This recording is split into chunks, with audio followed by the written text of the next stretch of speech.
sustaining Institute of Chartered Accountants of Nigeria.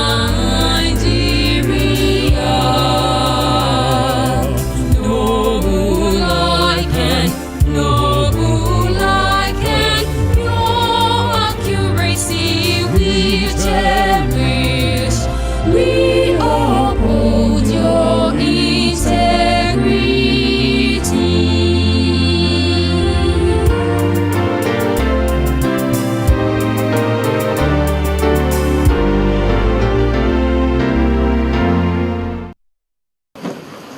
In Jesus' name. Our Father and our God, we reverence your name for today. We bless your name, O Lord, because you are the Lord. We appreciate you, Lord, for the lives of these Nigerian and non-Nigerian, about 1,765 who will be inducted as members of ICAN-ngr. And we invite you especially to direct the affairs of today. Lord, we pray, O Lord, that you lay your mighty hands upon these new ones in the mighty name of Jesus. Amen. Their eyes will not see evil. Amen. Their legs will not run into evil. Amen. In enlargement, I pray that you enlarge these ones. Amen. In favor, I pray that you favor them. Amen. Now that they are becoming members of ICAN, their lives will be changed for better. Amen. Their families will know it for good. Amen. In the mighty name of Jesus. Amen. Direct the affairs of this program, O Lord. Amen. In Jesus' majestic name, I do pray. Amen. Thank you very much. While we are still standing, we want to take the national anthem, and thereafter we'll take the ICAN anthem.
the second Vice President, of the ICAN of Nigeria,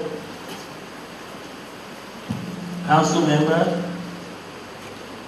Deacon Reverend Disu, the Registrar, ICAN, keynote speakers, Deputy Registrar, Council Members, staff of ICAN, and those that have just recently passed their ICAN exams. Or are you to the accountants yet? You are not.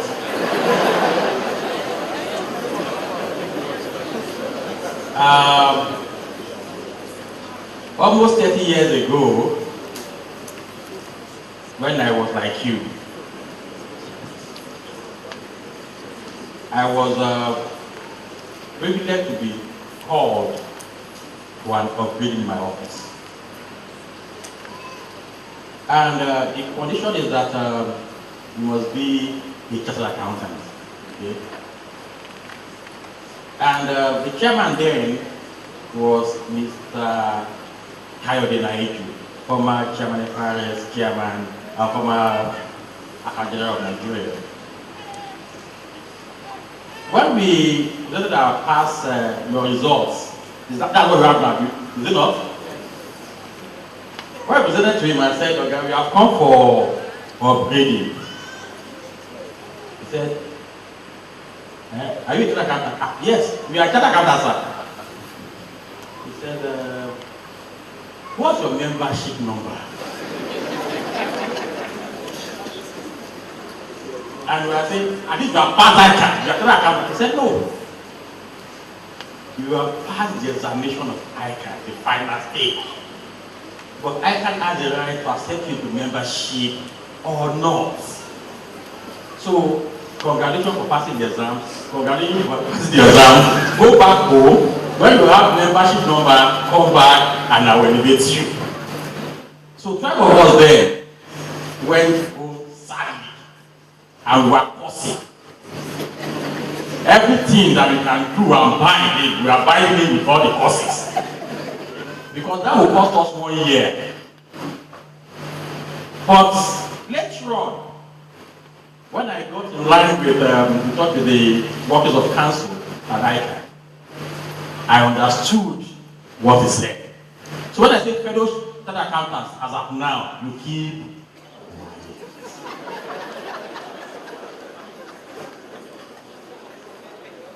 the young shall go, do you believe? And your time will come. But your time is not now. Your time will start tomorrow and then you wait for your time. Fellow chartered accountants. Yeah. I pity you. Long by those days when we didn't have this number, maybe about 20 or 30 or 50 or 100 of us, and we sit in an account and you mentioned and you say you will be disciplined. But however, I thank God for this morning. I thank God that we have young men and women who have strived to pass the exams and almost at the gates of becoming. And I know, seeing all of you stand there, beautiful faces, handsome faces, I know the future of ICAN is going to rise. I thank God that I witnessed the highest number of inductees in ICAN history today.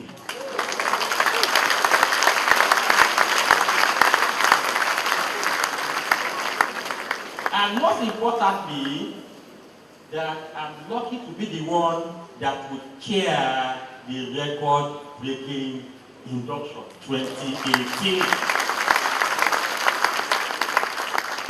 And finally, that God has made you worthy to be here to be part of the record-breaking set. Can you give yourself a wonderful applause?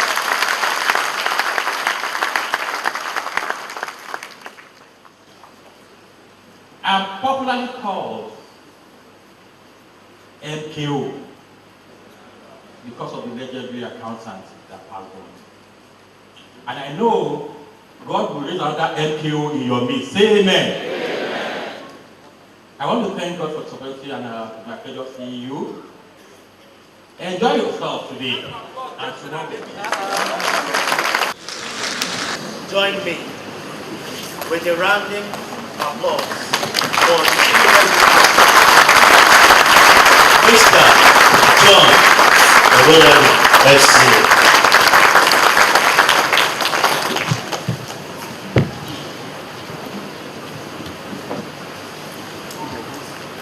My distinguished Chairman, Membership Affairs Committee, Second Deputy Vice President of the Institute of Chartered Accountants of Nigeria, good morning, ma'am.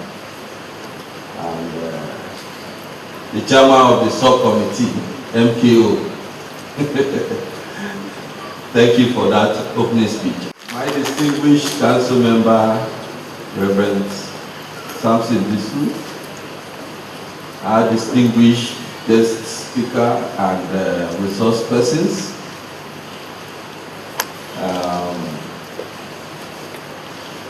one of our distinguished members who have sat on the council to give direction to this institute and brought it to where it is today. I recognize the chairman of the session, Mrs.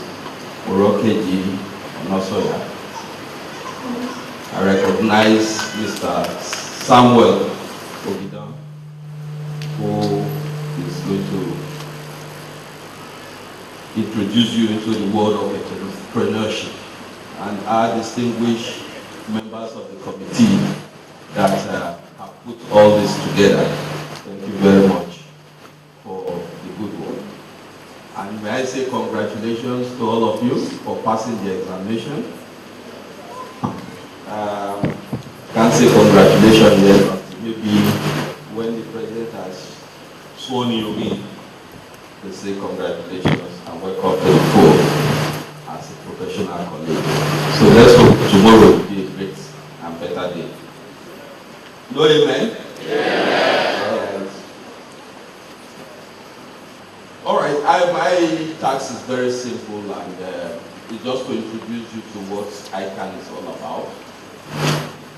I know that a lot of people took this path to greatness because of either the people you have seen that were already chartered accountants, either from your family members, your colleagues in the office, senior colleagues in the offices, or by just intuition, or because you studied accounting, or somebody told you that it's a great profession that will take you to higher grounds. And so you have pushed on, you have paid the price, and you have succeeded. But I know that you will not know what the Institute is all about until we begin to associate with the Institute. And this is your first point of association with this great institute. And so my responsibility is just to tell you briefly what the institute does. The outline of this program is to outline a tradition of guiding members into the profession and providing an insight into the structure and operation of the institute, and also to provide guidance on current ethical issues, because this is the core. Ethics is the core of the profession. That is why you have our motto as integrity, accuracy and integrity, because that is the foundation for which everybody will respect you and for which you are supposed to serve the public. The Institute was established by the Act of Parliament 15 of 1965, and it is expected to set up standards and regulate the practice of accountancy in Nigeria and to review the syllabus from time to time.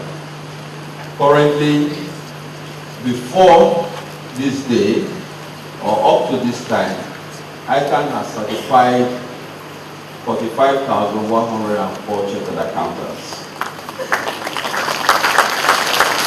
And that is between the period of 1965 to May 2018. We also have in the membership 23,027 associate accounting technicians of West Africa. I know some of you are already members, right? Okay. We also recently reintroduced the registered accountants membership. Before then, before 1965, there were those who had the qualifications from professional qualifications from bodies, whether within outside the country. Because then there was no professional body administering qualification in Nigeria. And we also had some people who, by virtue of one way or the other, had been working as accountants, even though they were not professionally qualified. Those people all came together to birth the Institute of Chartered Accountants of Nigeria, and they were given recognition as registered accountants. Today, we have revamped that because we realize that there is a gap for some people who have professional qualifications from outside the country, but by virtue of globalization, they are being sent to Nigeria on a tour of duty to serve for maybe anywhere in the region of 3 years. And it will not be sufficient, or they might not be ready and prepared to take the kind of examination that you have gone through. But we want them to also associate with us, because if you are not a chartered accountant or an ANA member, you cannot sign a financial statement. And if these people have been brought to sit as chief financial officers on corporations that have connections and holdings from abroad, it means they cannot sign. That is, they cannot do some of the critical functions they are expected to do. And they will naturally want to find a way around about it. And for us to work with such people, we have introduced the registered accountants. And in that sphere, you have to have at least 5 years post-qualification experience. You must be in good standing with the foreign body. That foreign body must be recognized by IFAC, and you have to be able to pay the financial dues. Of course, there are other benefits, but that is not much of interest to you. But we are telling you, in case you find one of your bosses who is coming from another country and is in that type of situation, you can also refer him to the Institute of Chartered Accountants of Nigeria. The Institute is governed by Council. Council is the highest making body. The Act gives Council the power to do anything that it deems fit to carry, to discharge the duties of the Institute. Of course, in the best interest of the Institute and the members. And the council is elected. It's an elected council of 24 members are elected, while 6 members are appointed on regional basis by the Minister of Education. Within the council, we have what we call the presidency. And the presidency is made up of the president, the vice president, the first deputy vice president, the second deputy vice president, who we have here present, and the immediate past president of the institute. They form what we call the Executive Coordinating Committee, or the ECC. This committee also holds brief between to take some vital decisions on behalf of council, especially where things drop on us before the council meeting and there is need to take action. of course, whatever decision they take are ratified by council. And then you have standing committees, like you had me say today. This whole ceremony that we are going to pass through in the last 3 days is the work of a committee, and that committee is called the Membership Affairs Committee. And within the Membership Affairs Committee, you have a subcommittee for induction that puts this together. There are so many committees, and we will see a list of them as we go on. The standing committees, of course, are chaired by members of council, and they report to council for approval of their prayers and programs. And then you have the registrar chief executive. By first function, the function of the registrar chief executive is to maintain the register of members.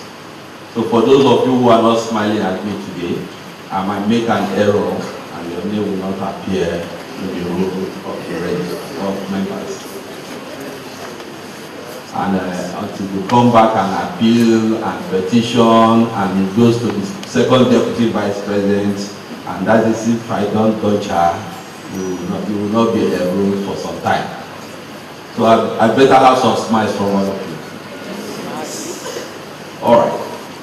The second function of the registrar is that of the chief executive, is to head the secretariat, the administrative structure.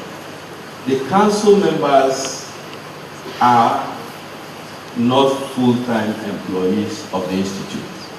They are people, distinguished people, who hold different offices in their private capacity, but have decided to come and serve the institute by bringing their expertise to play.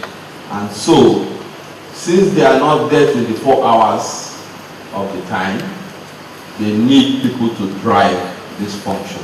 So also are the committee members who are also volunteers. They need some structure to run with whatever decision they have made. And that structure is that of the secretariat.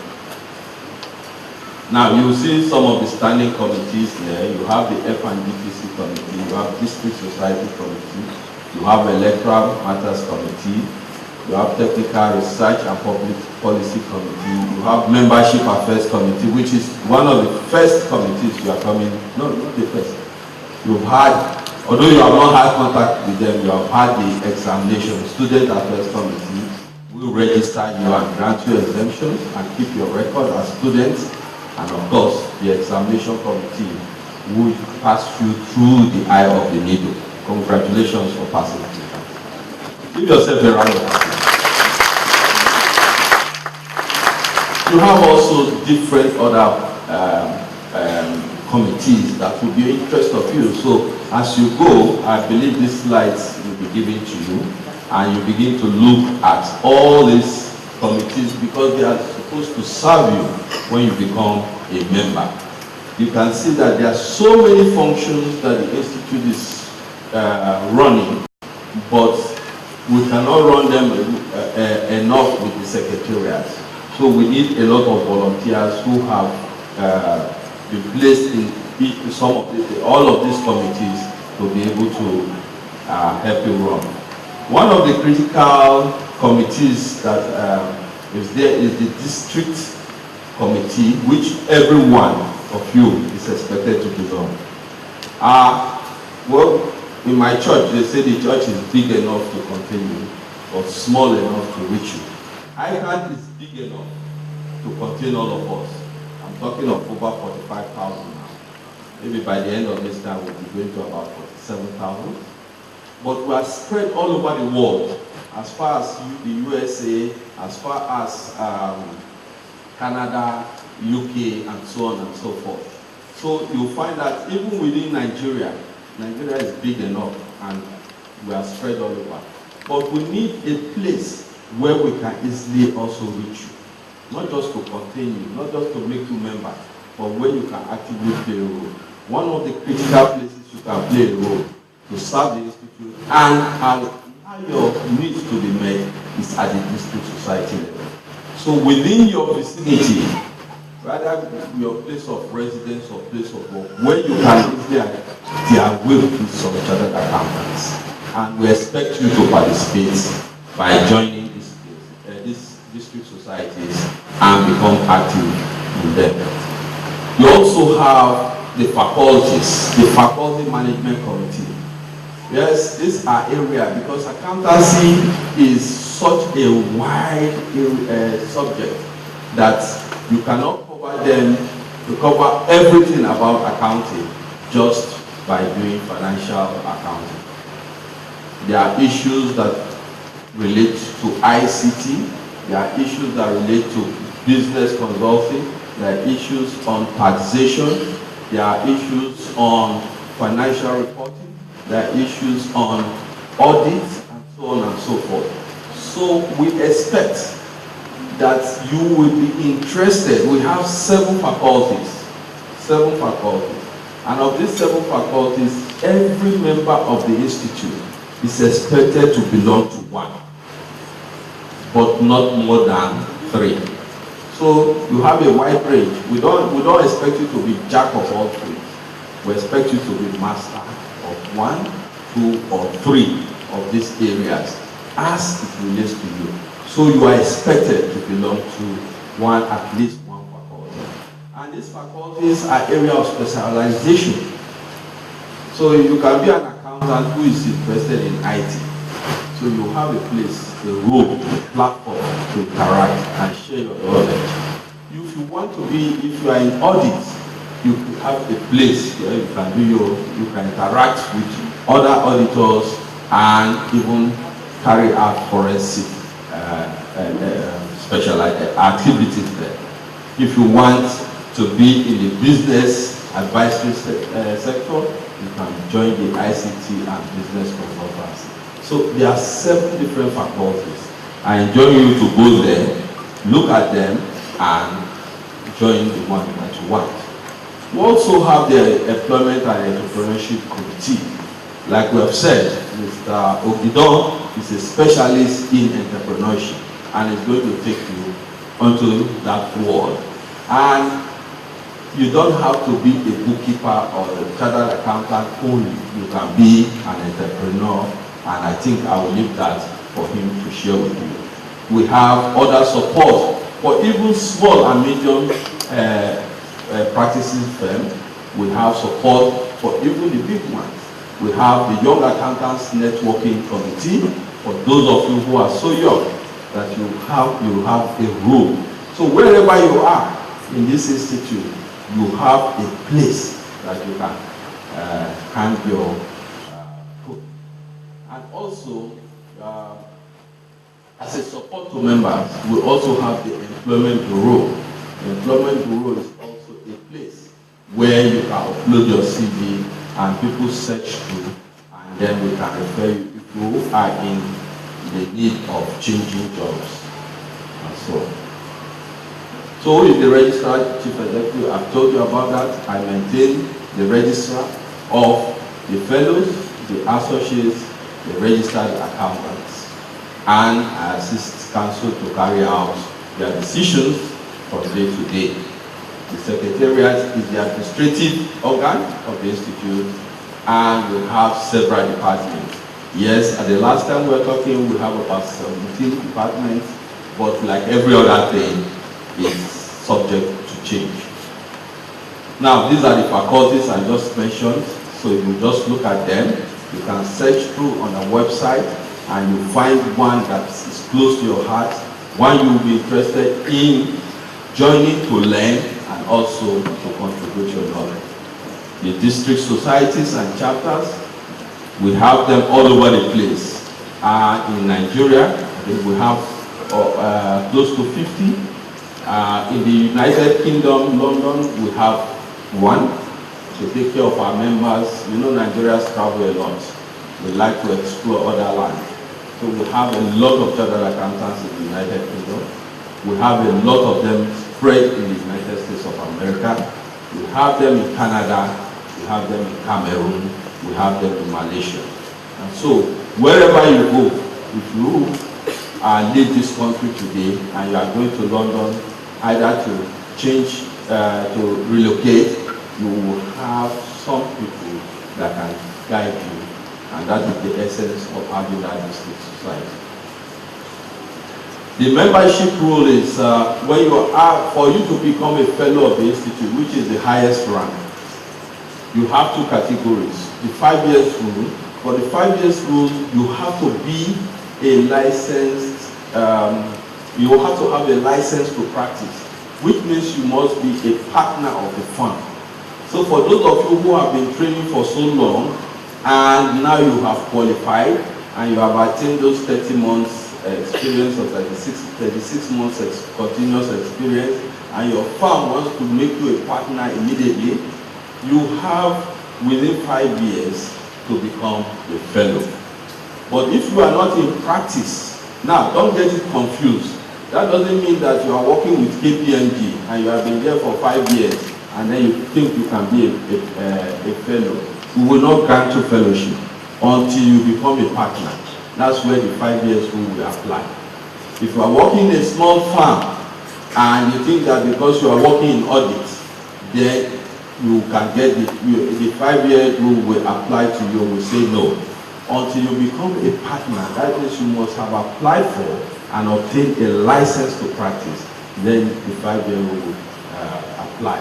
For the 10-year rule, the 10-year rule is for every other person that you can become a fellow of the institute 10 years after you have been inducted. So by the grace of God, for those of you who are inducted, will be inducted tomorrow and next tomorrow, till in 10 years' time, believe you would have had sufficient knowledge, experience to become a fellow of the Institute of Chartered Accountants. How many were going to be? All right. So work hard, pray hard, and stay on course. You have associates. Now you are going to be the associates. These are people who have passed the examinations prescribed or accepted by the institute. We have exemptions of different categories, but mostly there is nobody that is admitted right now in this institute without passing through one form of examination or the other. There are people who have had foreign qualifications like ACCA, England and Wales, CPA, ICP, and so on, but they must take one paper or there's some conditions that you have to do before. That is why we say past examinations prescribed or accepted by the institute. And for you, most of you, you have passed the examinations that were prescribed and met some conditions. It's not just passing the examination, because somebody in the university who has not worked for 1 day could pass the examination. But for you to be admitted, like the chairman of the subcommittee said, when he went and thought because he has passed, he could automatically become a member of the institute and went home disappointed. There are some people who pass this examination with you but are not here today because they have not met those experiences. So you need to meet some level of experience, a working experience that is relevant, and also be in good standing in character-wise before you are enrolled, deemed fit to be enrolled as a member of the institute. And of course, I've told you about the registered accountant. Members in practice, for those of you who are interested in practice, because some of you have trained in the practicing firm, some of you are looking forward to become firm, to operate your own firms as chartered accountants or become partners. There are so many conditions. One of the conditions is that you must be professionally qualified like you, those of you who will be admitted. That's the first point. The second point is that you must have had a minimum of 36 months continuous practical experience, either before you qualified, partly before you qualified, or partly after you qualified, and wholly after you qualified. So if you join a practicing firm and you'll be working there for 5 years before you qualify, you are entitled you are qualified to obtain a license to practice. However, there are other conditions. If you worked for some years in a practicing firm before you qualified, but you were not up to 36 months, and you continued working in practicing firm after that to make up the 36 months, you can also be qualified to apply. But if you have never trained before you qualify, and you are now desirous of obtaining that license, it means that right now, after today, or after tomorrow, when you have this, you start a journey of training, because professional practice involves a lot of things, and so we need 36 months minimum for you to train, and that is the tool called qualified training. So you go into a practicing firm and start your journey for 36 months, and after supervision, you can be given. Of course, there's nothing you do in this institute. If you are not a financial member, you are as good as not being a member. As you find out, if you don't pay your subscription in due dates, by the end of April every year, there's a cut-off line. Those who have not paid subscription for that year, they are not financial member. And not being a financial member of the institute is one of the grounds for me to delete your name from the register. And I'm not very happy at deleting the listed people. So pay your subscription as and when due. Of course, you have to pay the application fee, and this is not the end of your studies. Good news, because life is one of continuous learning. Therefore, as you finish this training, you will see that a very heavy load has been removed, but don't go to sleep. You need to continually educate yourself. And so we have what we call the mandatory continuing practical experience or education. You have to go for your MCP program, and you have to have a minimum requirement of 90 credit hours over a 3 years period for you to be able to also do some things. These are grounds for us to be list members, because we don't want somebody that in 2 years' time will still be discussing on the platform of what he knew in 2018. But by 2020, I don't know what the accounting profession will be like, but we are going to follow it. So I enjoin you to do that. You must be an active member of district society, like I told you, and some other conditions might be brought to bear, like interviewing you to ensure that you really have what it takes to practice. Because practice is very, very key, and it's like the hallmark of the profession, and it affects anything that you do, because we call it professional public practice. You are there serving the public. Whatever document you educate and sign as true and fair has implications wherever it's taken in any part of the world, and so you have to be careful. And that brings me to the issue of ethics. As a profession, ethics is a distinguishing mark. Every profession must have a distinguishing mark. Accountancy is regarded as that of serving in the public interest. We are out acting in the public interest. A professional accountant shall observe and comply with the code of ethics of the profession. We have code of ethics. The International Federation of Accountants, as ICAN, before now, we used to produce our own code of ethics. That code of ethics is that every member must follow that in the discharge of his work. But now we have an international one that is that has been produced by IFAC, the International Federation of Accountants.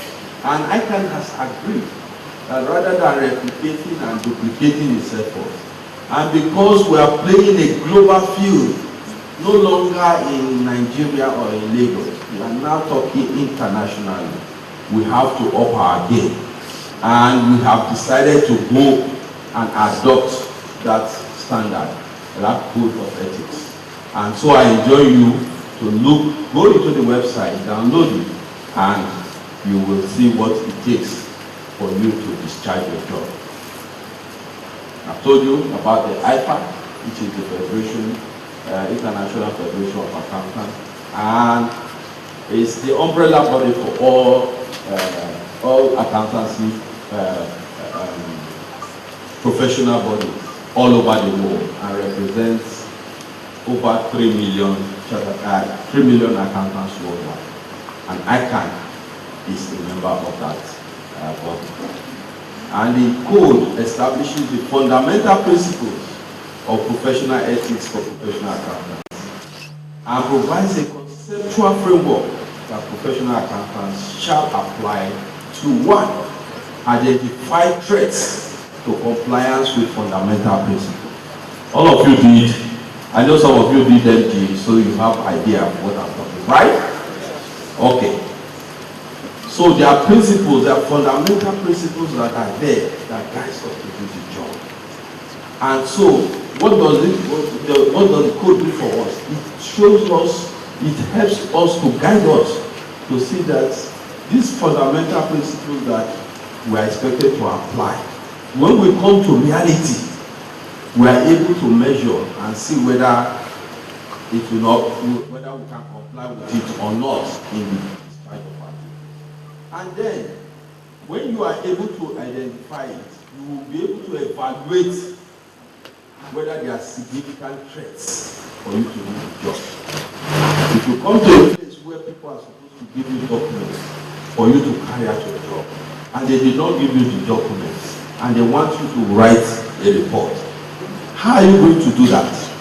Are you going to stand by and take whatever they say and sign your signature on it? And say, after all, it's their company. No.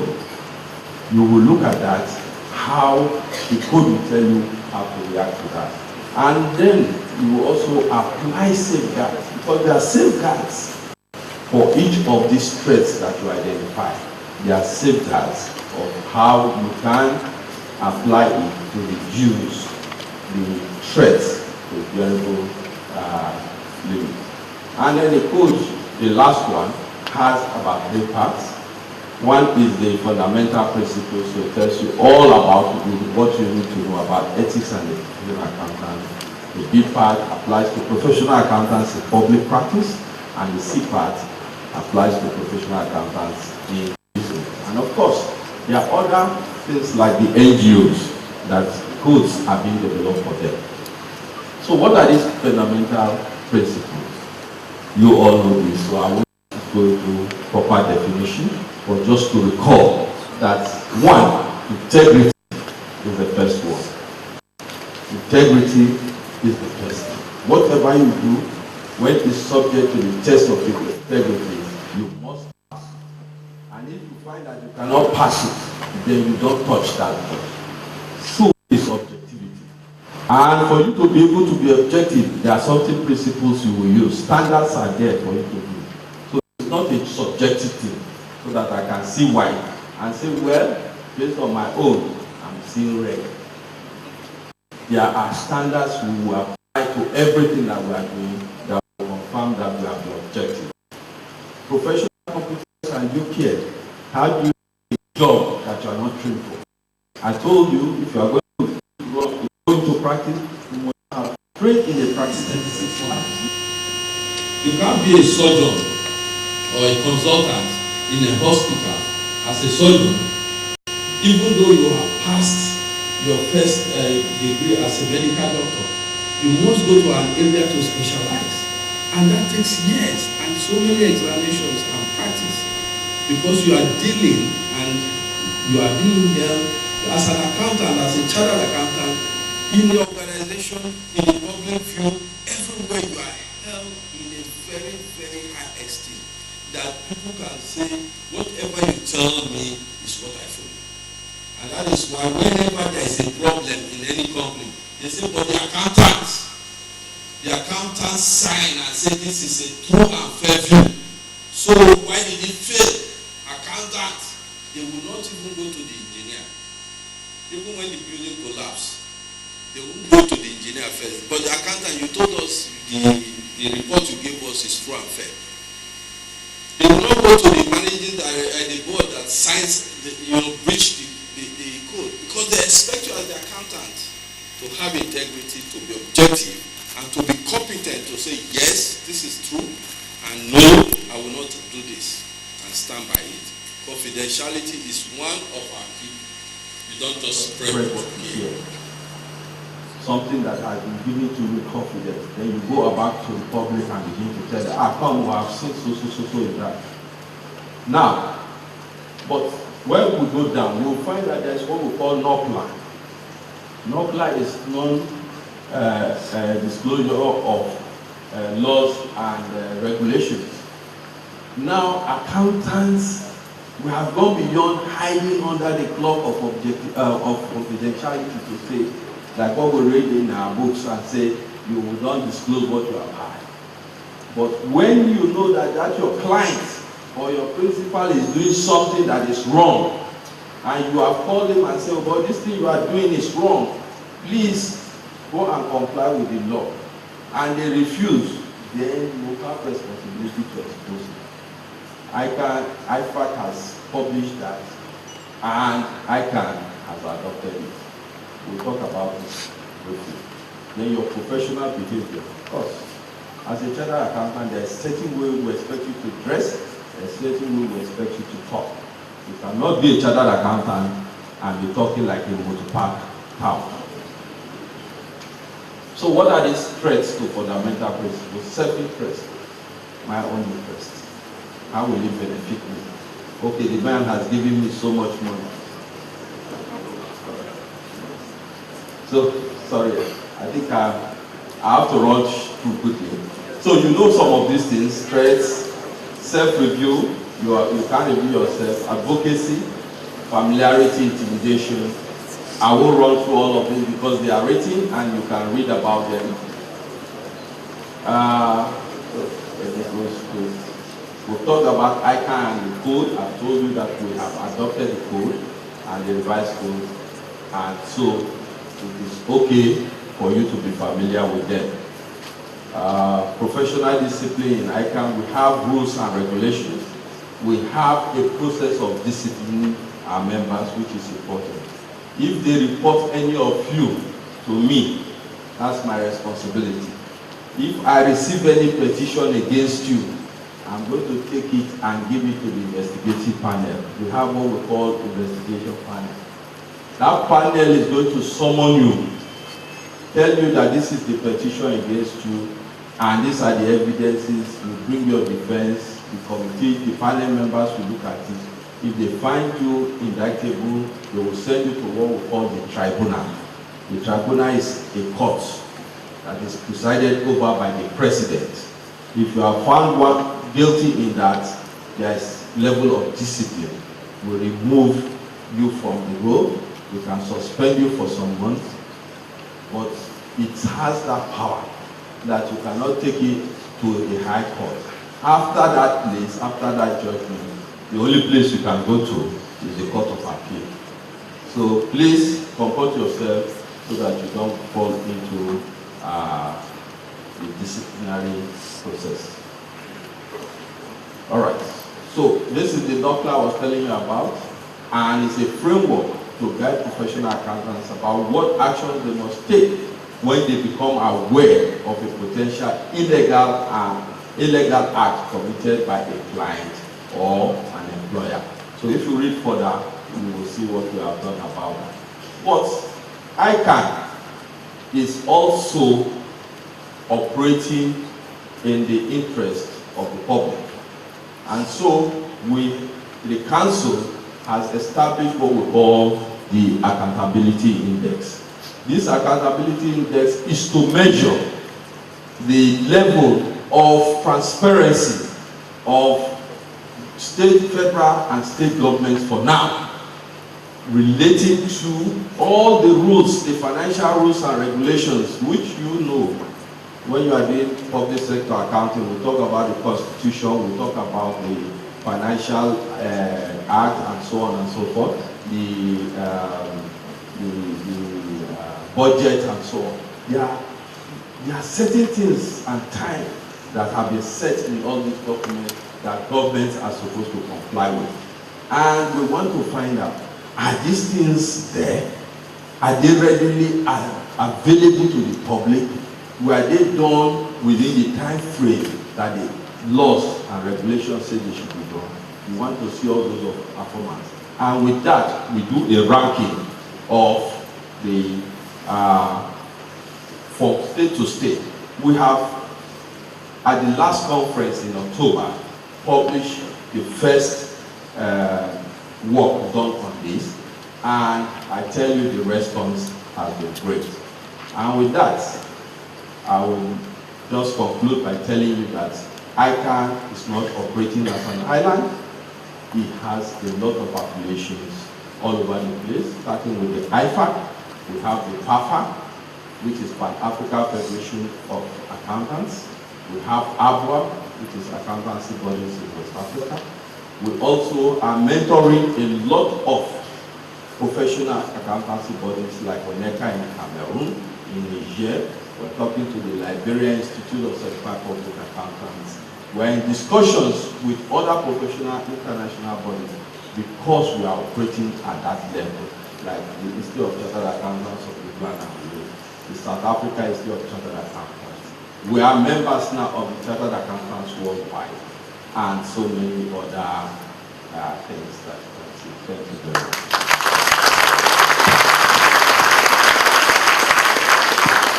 Also, while the registrar was talking, I have walked in.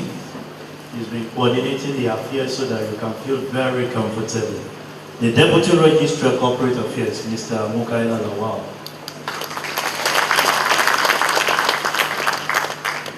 So we want to appreciate our registrar for a well-delivered paper, and we won't want to waste your time, so we want to go to the next session. Entrepreneurship and economic empowerment, charting the path of financial freedom. I want to introduce the chairman of session, and I'll quickly go through our profile. The chairman of session for this particular one is no other person than Mrs. Moreni KG Olabisi Onosoya, FCA. Our profile goes. Mrs. Moreni KG Onosoya is a chartered accountant by profession.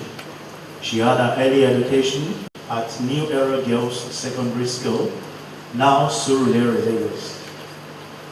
She later attended Waltham Forest Technical College, now South East London University. She qualified as a management accountant in 1968 and is chartered certified accountant in 1969. She worked with Gestina Limited, London, as an assistant cost accountant from 1968 to 1970. On her return to Nigeria, she joined the UAC Group as an accountant.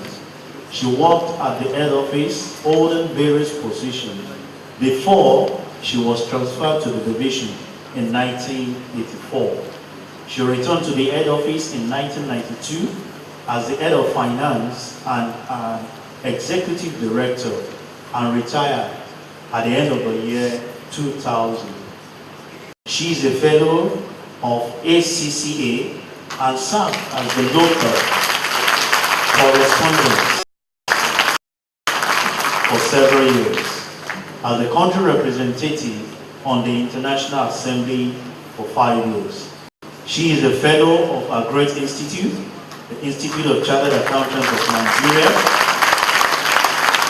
and served on the Governing Council for 9 years. She was given the Institute Merit Award in April 2010. She served as the first treasurer and president of the Bank Directors Association of Nigeria. She was elected fellow of the Institute of Directors in June 2010. She served as a member of the Board of Trustees, Caleb University, until 2014. She was the Board of Director of Skybank PLC for several years and retired as the chairman at the end of 2011.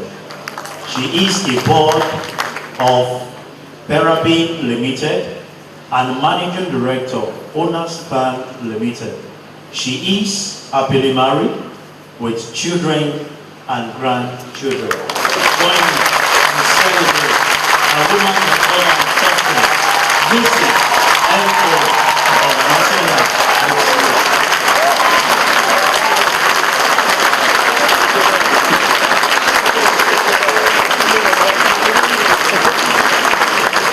Thank you very much. I'm sure you know the journey started like this. Are you sure? Yes. Wait and walk out though. And for today, our paper presenter is an erudite, a very experienced man in entrepreneurship. No other person than Mr. Samuel Kayode Ogidon, FCA. I go through his citation. Mr. Ogidon, let them see you. Let me go through his citation briefly. Don't worry, I will summarize it because if I have to go by this paper, it's to be continued. He started his career in Nigeria as consultant at Cooper and Libra, now PricewaterhouseCoopers, Lagos. He became an expert in financial modeling before graduating to entrepreneurship. He offered extensive consulting training to commercial bankers and the Central Bank of Nigeria, both in Nigeria and in the United Kingdom, between 1999 and 2011. Mr. Ogidon holds a master's degree from University of Lancaster, MSc Finance, a fellow of the Chartered Institute of Certified Chartered Accountants, the fellow of the Institute of Chartered Accountants of Nigeria. Mr. S.K. Ogidon has made presentation in numerous ICAN conferences on entrepreneurship, ranges from Entrepreneurship Conference in 2015, the conference at Ibadan again in 2015, another one in Port Harcourt. Mr. Ogidon has participated in numerous international conferences, ranging from International ICAN US Conference, Toronto, Canada in 2015. He was at Las Vegas in 2016, also at Canada in 2017, at Atlanta, Georgia in 2017. He was at Washington in 2018, at Canada in 2018, also at the UK Conference, London in 2018. Mr. Ogidon has numerous books on entrepreneurship to his credit. To mention but a few: The Nigerian Entrepreneurship on Fire, The Entrepreneurship Medicine for Financial Bleeding, Fix Entrepreneur and You Fix Nigeria, 100 Messages for Entrepreneur. Mr. Ogidon has some hospitality organization to his credit, which is the founder and chairman of Parliament Hotel, Akure, Iswa Hotel, Ondo State, Detamonic Hotel with branches at Ojota, at Onepan. He is also into manufacturing. He also owns Holding Holds of Appliances Limited, and they manufacture Ogis cooking pots,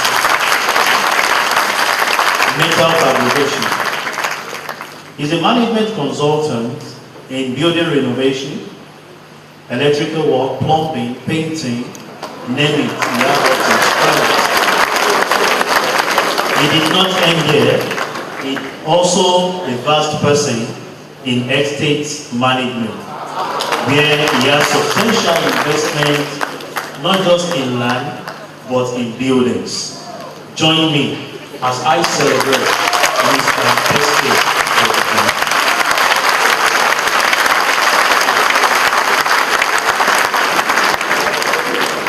Thank you very much. At this juncture, I have to pause and hand over the mic to the chairman of session to take over, and from there we'll move on. Please put your hands together for us.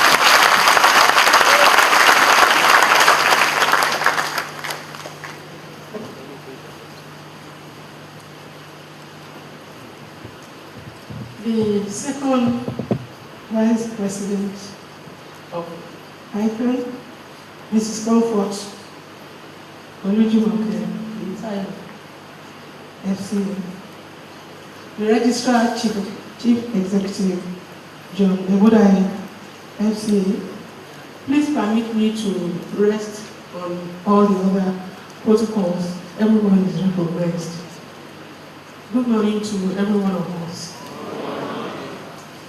It is indeed a pleasure to be here this morning, and I'm usually amazed when I come and see the sea of heads. And I want to say kudos to ICAN for what they're doing in this country.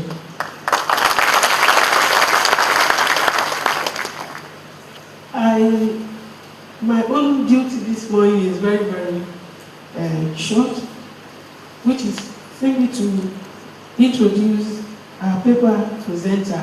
He has already been introduced. So I am not going to go over those things that have been said. There isn't time. We need all the time to listen to him. And I know you are eager to hear, as well as myself, because I never stop learning. And I noticed from his citation that he's somebody who practices what he preaches. It is one thing to be a consultant and tell people how to fix companies and do things when you have never done one. But in his own case, he has done it all, and I believe that you are going to listen with rapt attention, and you are going to gain a lot this morning. So I will now call on Mr. Samuel Kayode Omido to please present his program.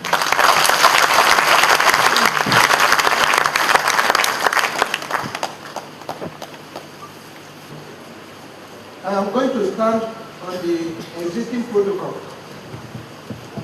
Council member, Deputy Vice President, and the accountant on the boot camp. I call this the boot camp because we are in the process of being onboarded to become a CA. May you reach there in Jesus' name. Yeah. Right, what we have this morning, entrepreneurship and economic empowerment, charting the path to economic freedom. Is there anyone here who does not want economic freedom? Can you raise up your hand? Is there anyone here who wants economic freedom? Raise up your hand, let me see. Very good. Take it down. If you look at our process this morning, we have a learning objective, and I will go on that. I'm going to go straight to the learning objective. At the end of the talk, you are going to be able to choose whether to be unemployed, sit down at home, because I'm going to give a formula that will open your eyes, or you are an employee, and I will give you a formula that will make you stay where you are. Or you want to establish a business. You will have all those eye-openers. And then we're going to go straight to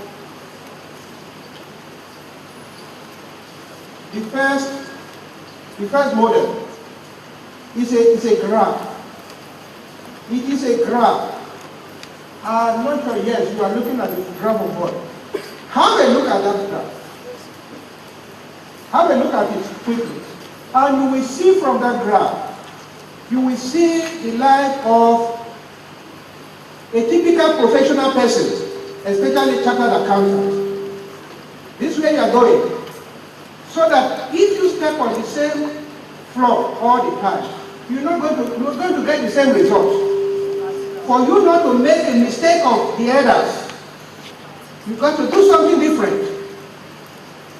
You see the call, entrepreneurship call, and you see the employment call. When you are employed, you have a fixed salary, isn't it? If your salary stepped up a little, you step with it. Your liability and your excesses follows it. And over a period of time, you are fixed again. But for an entrepreneur who is in a business, he goes up gradually. If you win, you continue to pile up assets. Assets are described by Kiyosaki.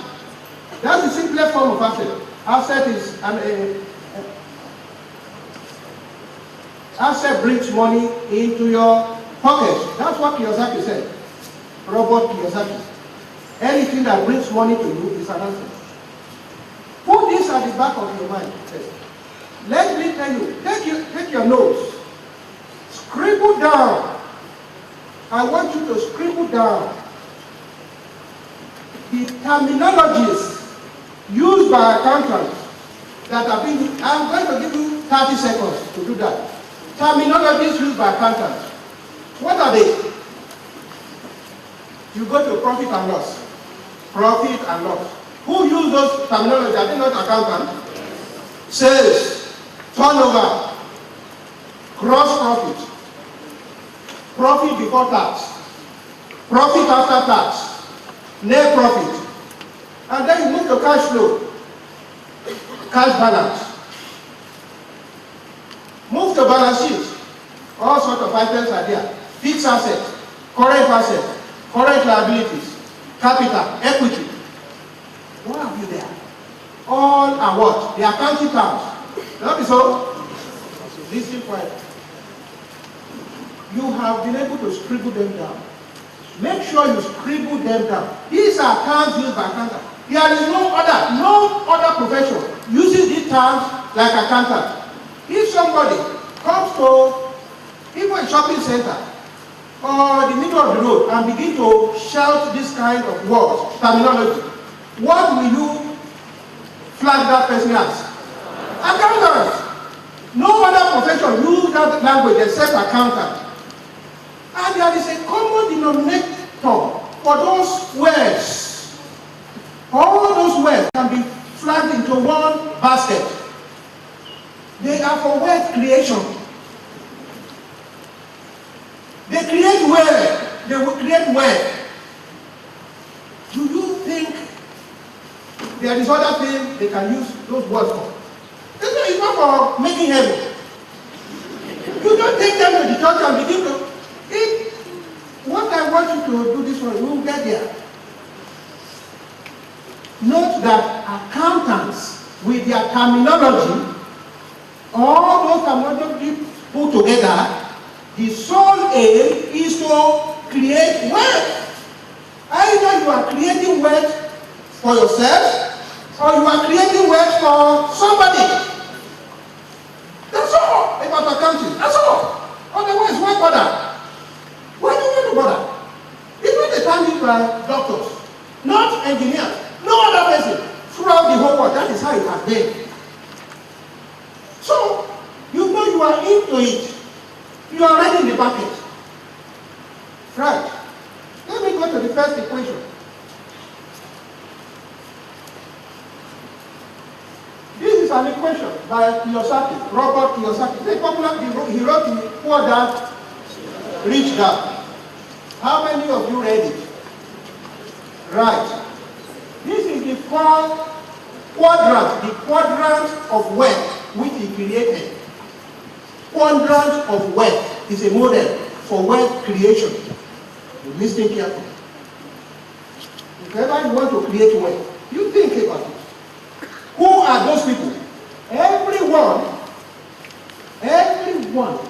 of you is either in one of the quadrants. You see 4 quadrants there. Every one of you is either one. Okay. Either you are an employee, or self-employed, or a business owner, or an investor. Do you understand?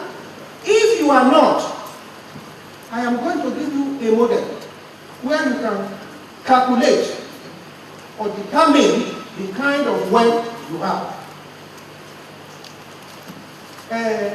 They call a man, the collector, which was organized by M.J. DeMarco. He said, your wealth can be calculated by the multiplication of R times T. R times T less tax is equal to your wealth. R is the rate. T is the time. Both rate and time cannot be changed if you are an employee. You cannot change what your salary should be. It is determined by somebody else. If you now say you are not working at all and you are not employed at home, your rate of payment will be zero. That is so? Right. If you then multiply the time T, which is at the end of the month, 1 month or 1 week, when you are expected to collect some money from your employee, you multiply, because everyone goes through the time, whether you are working or not. Time is a passage of time. Then you multiply your R by T. If your R is 0, what do you get at the end of the day? 0. So your ability to create wealth is 0 when you are not working. Then if you are not creating wealth, how can you be financially free? It's not possible. And you know what freedom of finance means? Ability to pay for your liabilities. Because you have to put yourself into position which you want, desire. Nobody should do that for you. But remember, David Bourne said to us, Dr. David Bourne, he said to us, wealth is looking for a good place to stay. Wealth is looking for a good place to stay. So, you now think about it. And you are already in a wealth creation business, which is accounting. And you then throw all those miracles away by not creating wealth. Does it add up? Does it make sense? Because wealth is looking for places to stay. But somebody who cannot create wealth will be full of criticism, blames, calamity. And Bones is telling us, poverty is not a special gift reserved for the poor.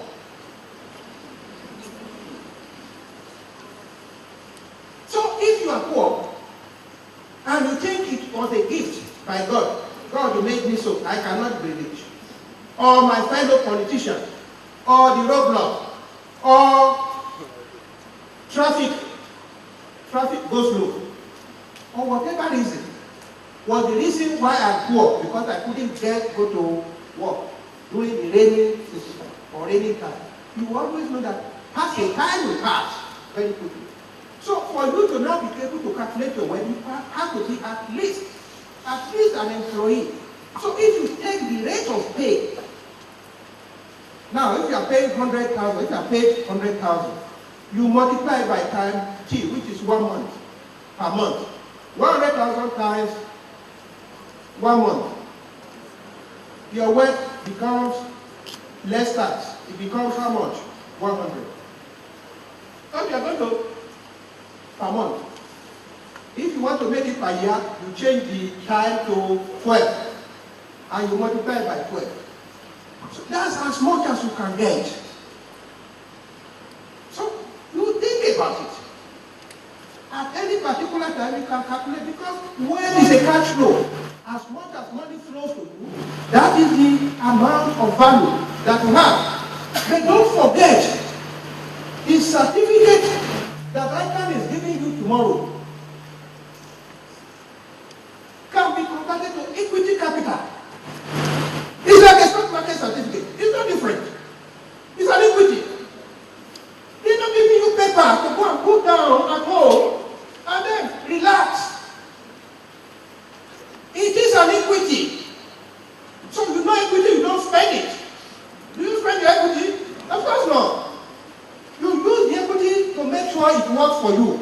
You convert the certificate to value over a period of time. Only that value depends on you now. Remember you in the Bible. What happened? The parable of the Matthew 25, 14 to 31. The parable of the bags of gold. When the master gave each person one person 5 gold, 2 gold, 1 gold. Others kept it aside. The person got one, kept it. So if you keep your certificate at home and continue to roam the street without understanding the fabric of that certificate, life is like you playing a football field. Or it's like a fabric. You sew it the way you want it. You sew your fabric as you want it. So you don't go and dump your certificate. And that is why the rich man took the money and said, if you dump it, bring the certificate, I give to other person. Some people among you will become millionaire, business owner, captain of industry. You are graduating the same time. But it now depends on education.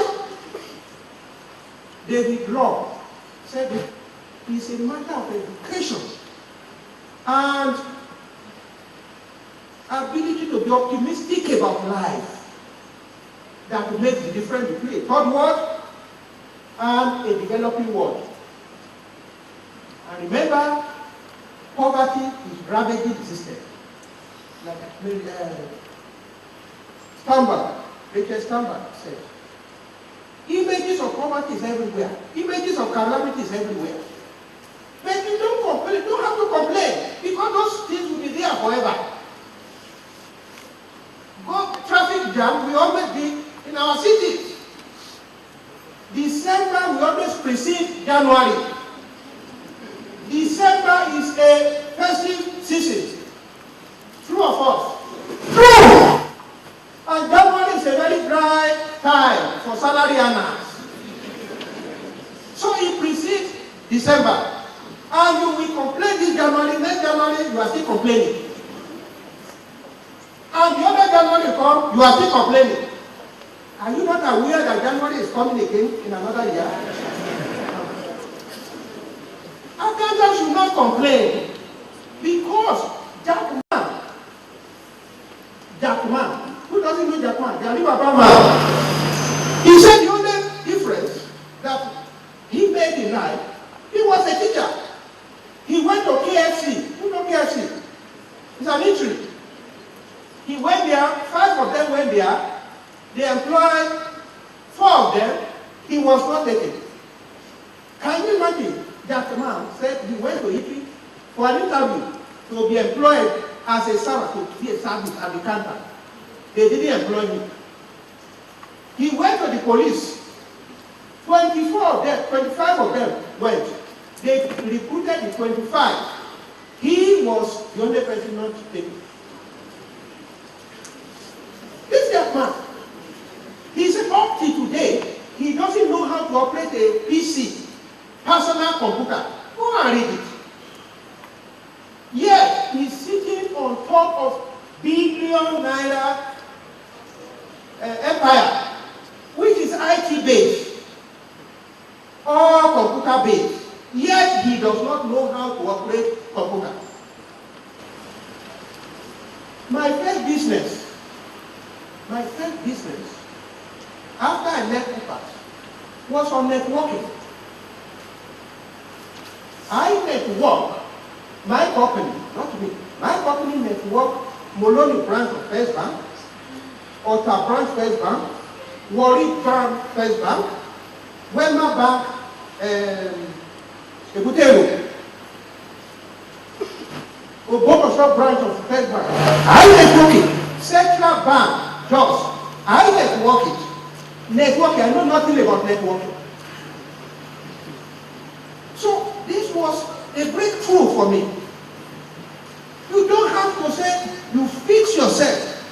Let's go back to our model here. This model of Kiyosaki.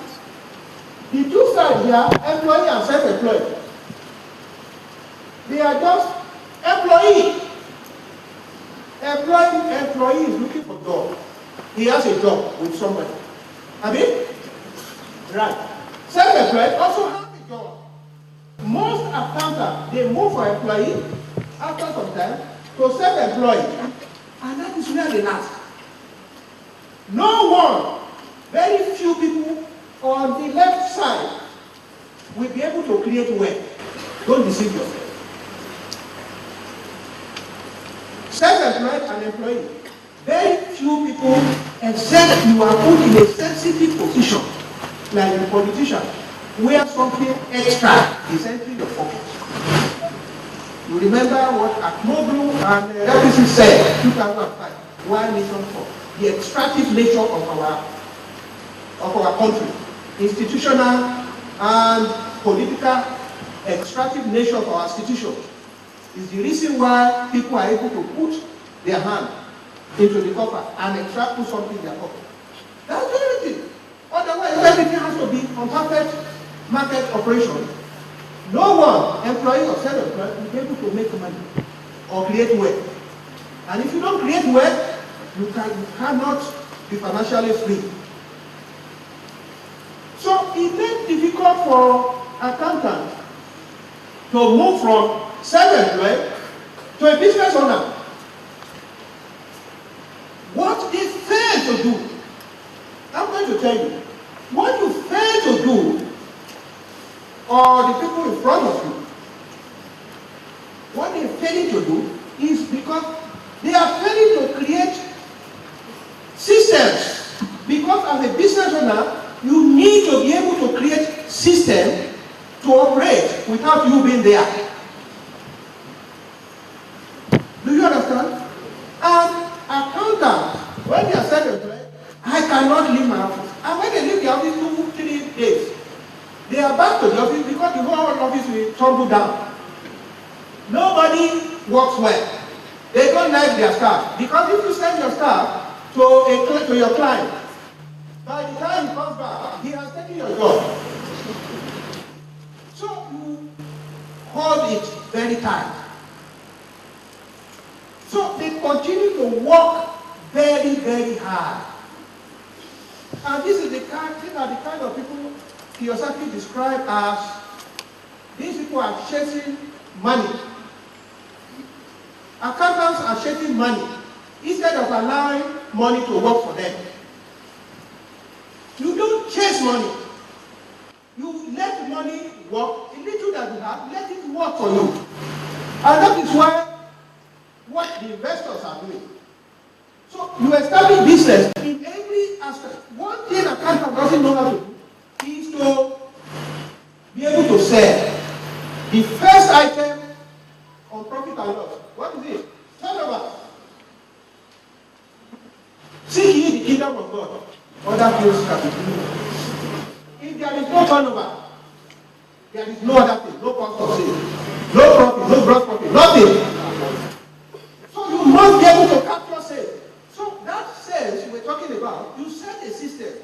You relieve yourself gradually from every system that you are in and set system to be operating in every sphere of that level of P&L.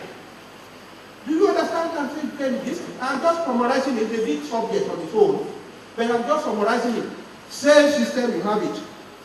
So that while you are there, it can effectively operate without you. You come to Casa, which is production center. You set up a system there that will capture from you put one or two people there with other equipment, machinery and technology. to ensure that this thing becomes operational. And you continue to relieve yourself until you begin to control the cash movement, and then you can travel or you can do anything without you being there. Operation goes on. Don't think that somebody is going to steal your money or somebody is not going to where raw material will go. Let it go. It's part of the expenses of business. I know an accountant, a friend of mine, we put in his house a bag of rice and put Derica on top. You check that. Derica, you know Derica? That tomato thing. And we ask the wife to measure each Derica of rice that she cook. And they are doing LIFO and FIFO.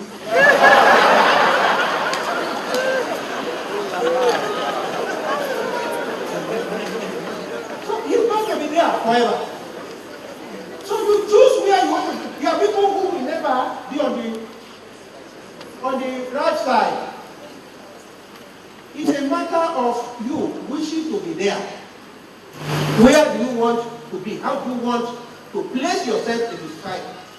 Remember, this giving and taking was established in 1776 by Adam Smith, who established demand and supply, specialization. Through his book on invisible hand, wealth of the nation. If you don't do it, you work until you drop dead. Money that is created doesn't belong to you. All you want is a good life. Establish your objective. Where do you want to be? How do you plan yourself to ensure that, because there are a lot of other people who are not even accountants, and yet they are doing well. They know nothing about the terminology of money, of wealth creation, yet they are doing well. Is Dangote an accountant? No. Jack Ma, not accountant.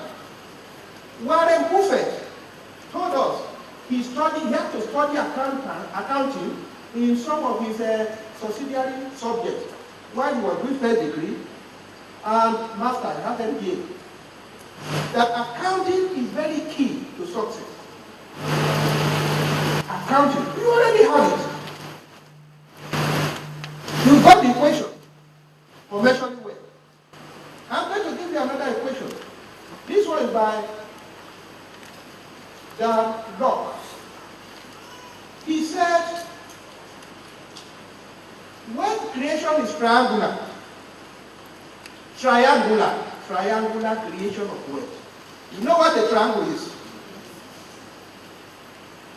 It first is a skill, a high skill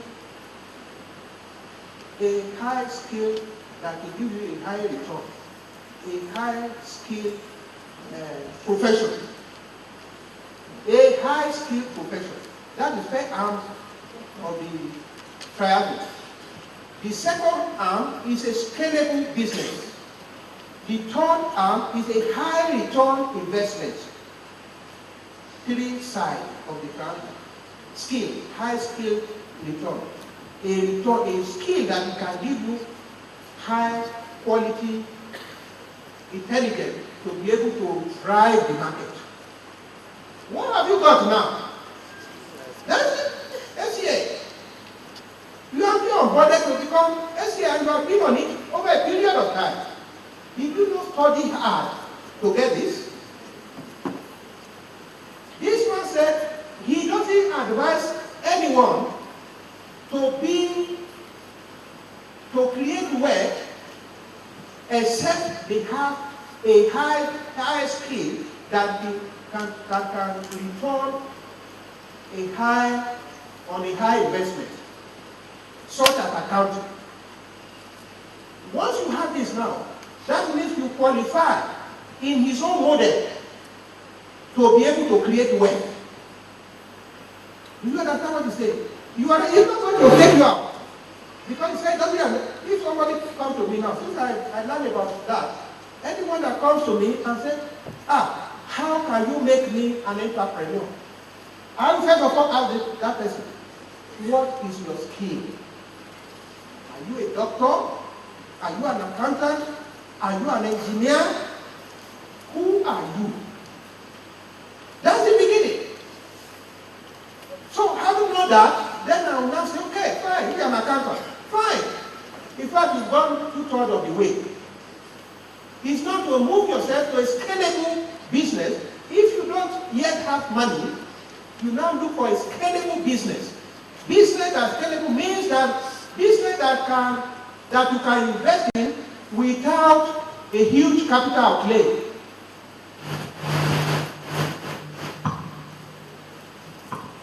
Thank God now we have internet. In Nigeria, there is a problem of saying money is the problem. Every book, if I'm reading a book and that book tells me that unless you have a capital before you make money or you create wealth, I'll just close that book and read the next one. Capital is not the problem. So you look for a business that you can do without the capital to start off with. Plenty of it. Go to the internet now. Plenty of them. And this man is telling us, you don't have to do it on your own. Every one that has made money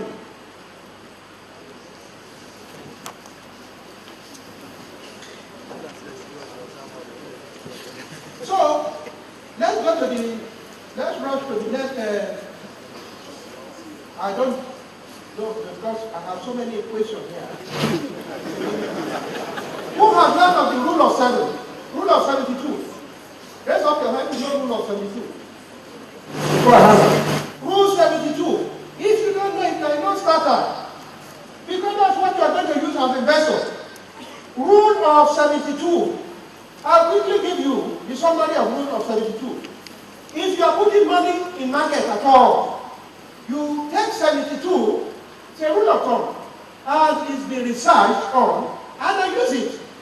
Anyone coming to me, if I open the money market now and look at interest rate in the market, you take the interest rate, that's the market, look at it very well.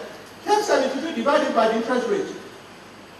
If interest rate, treasury bill interest rate, about a week ago, is about, call it, let's approximate it to 15%. If you take 72 over 15%, what do you get? About 5. It takes, Rule 72 is telling you that it will take 5 years for you to double your money. That's the rule. Come on, research on the rule. It's a rule of thumb. You want to make money, you have to learn, you have to read. That is, most of you now will just take your certificate here and go and dump it. When they ask you to come to MCP program, na lie. Go to training, na lie. You see books, you don't even read books. I've written so many books, and I've read so many.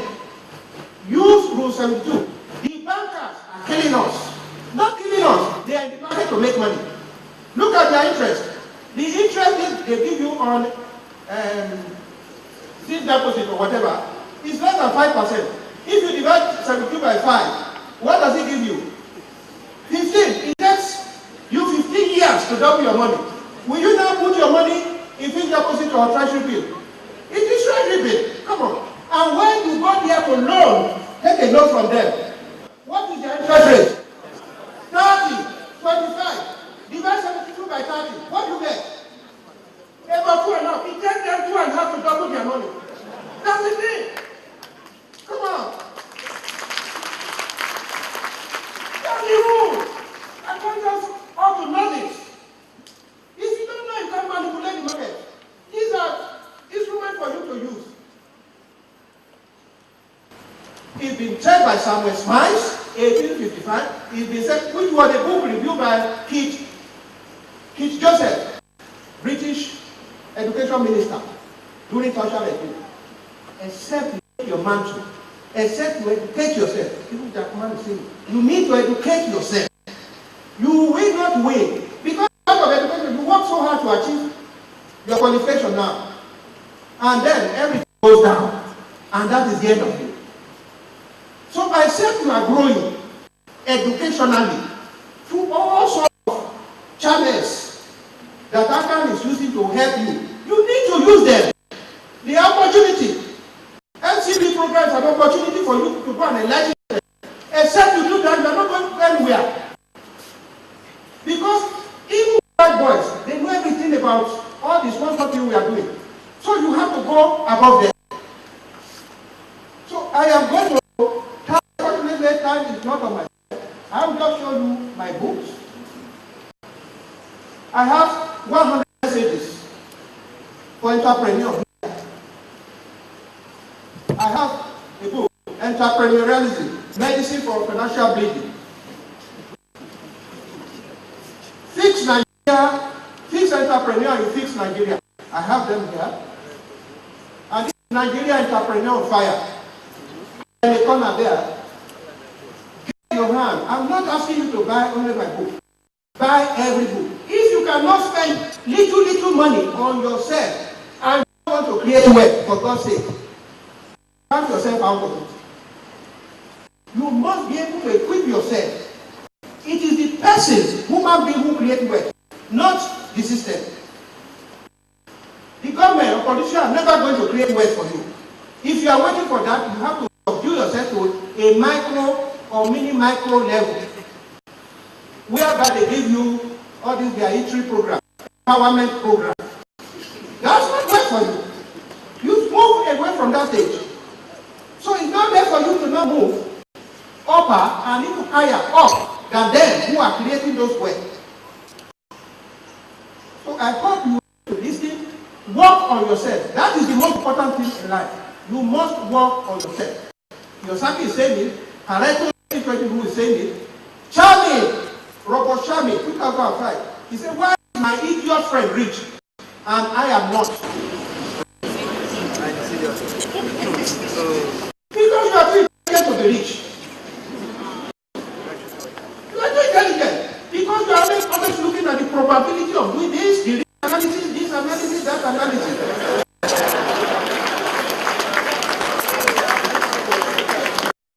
You must use model. Whose model are you using? You must use model. Even Jesus, in Luke 14, verse 28, said that nobody has budgeting and planning. Among you, we want to build a tower, and we will not first sit down and weigh the cost, whether they want to finish it. What do you mean about that? You need to plan your life. That's in the Bible. So no wonder. So does Jesus know about planning? And thank Jesus, because no make yourself available for work to teach you. When he was on parade, Zacchaeus climbed the tree. And he pointed to him. He didn't point to the person in front of him. He said, Zacchaeus, today I must dine with you. May wealth point to you and say, today you must stay. Please work on yourself. You need to work on yourself. This is the starting point. This is the beginning of wealth creation. You have been given the equity. The equity is the certificate we are going to be giving. You will get your certificate. But it's an equity for you to lift up, lift yourself up. Don't hide it. All you need to do is to travel it. May you benefit out of ICAN certificate in Jesus' name. Thank you very much.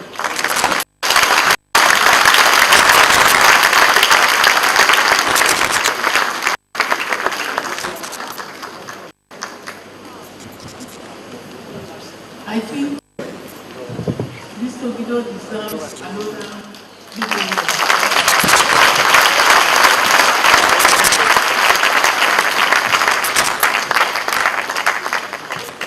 Of course,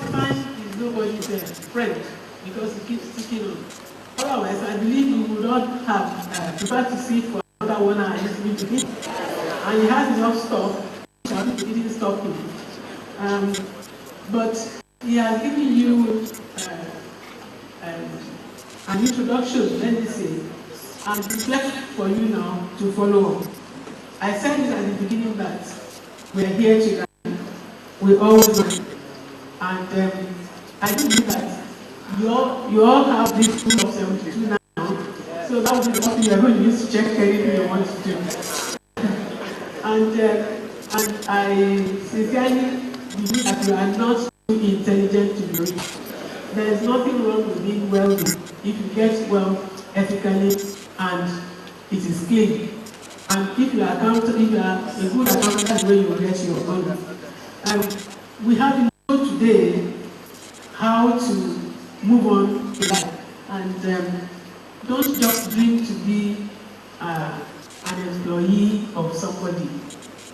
I know that many people want to go to the government office or the business and become chief accountant and become finance director.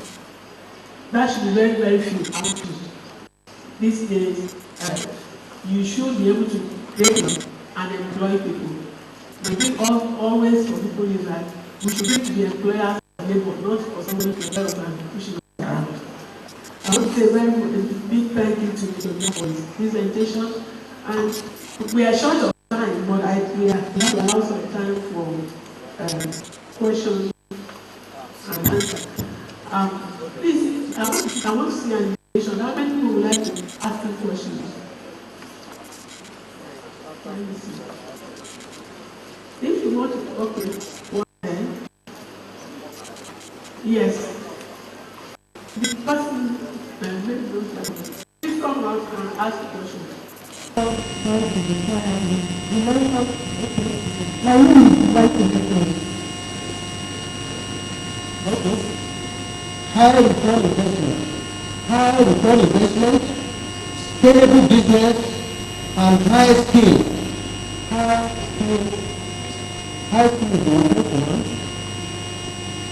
Scalable business and high return investment.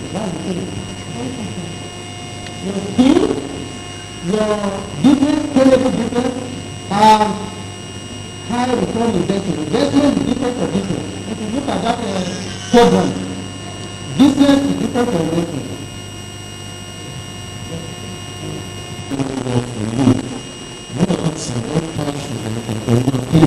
Ensuring that this is what I will work for them and not in this way as the movement is open. Thank you.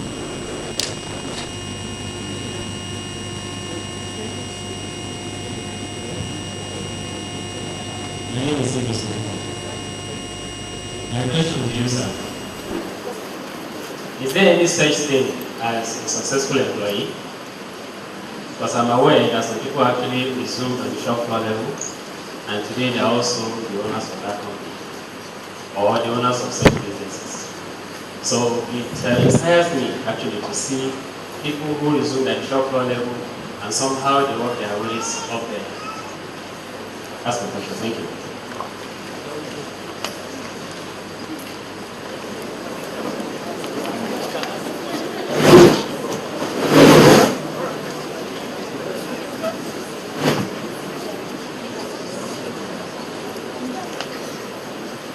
Right.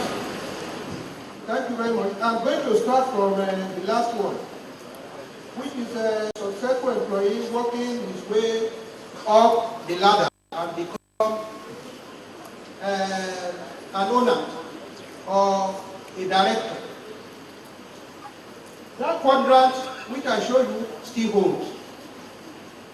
The life in any business, any company, whether Amazon by Jeff Bezos or with Warren Buffett or even Bill Gates, company operates on pyramid level. The top person there, and works their way. So whatever you are, there can only be one MD. You are lucky if you work hard. If you work and give value and you upgrade yourself not to be a cog to the improvement of the business, you have to work better. People pay for value, not time. A lot of you will be at work and you earn the same salary. After some time, you begin to see differences. Somebody being, especially people in the marketing department, you see them because they are mostly generating, bringing customer in, they take commission, take this, and they become noticeable. See me. And gradually, they will move them ahead of even the accountant. And unfortunately, they become even the MD. And again, they could become an owner in that business. If the succession planning, like Jack Man, say in Alibaba, recently, he said he was going to make his MD a part owner of the business. He's going to leave the business for him. Lucky him. But how many employees do you think he has? Many thousands. He said it. He has over 50,000 employees. If only one of them become a part owner, what happened to the rest? How many accountants do you think he has? So you're going to work ahead of a time before you become recognized here. I am not saying you should not work hard. I am saying that majority of entrepreneurs who uses their IQ will win and make a good wealth. That's my submission. Then money work for you should not find its way. That's number 5. To somebody else's pocket. And you are just giving an answer, or I don't think that question is the proper way to even fashion out, if you understand what we are talking about. You cannot make money as an accountant, and then your money drifted away gradually to somebody else's pocket. Does it make sense to you? It doesn't make sense to me. Because what we are saying, you create a business whereby even when you are sleeping, you look at your cash flow during the day, talk to your bank manager, and your cash flow is growing. How can your money in the bank begin to filter away to somebody else's pocket? It doesn't make sense to me. There has to be a system whereby you track, it's a business.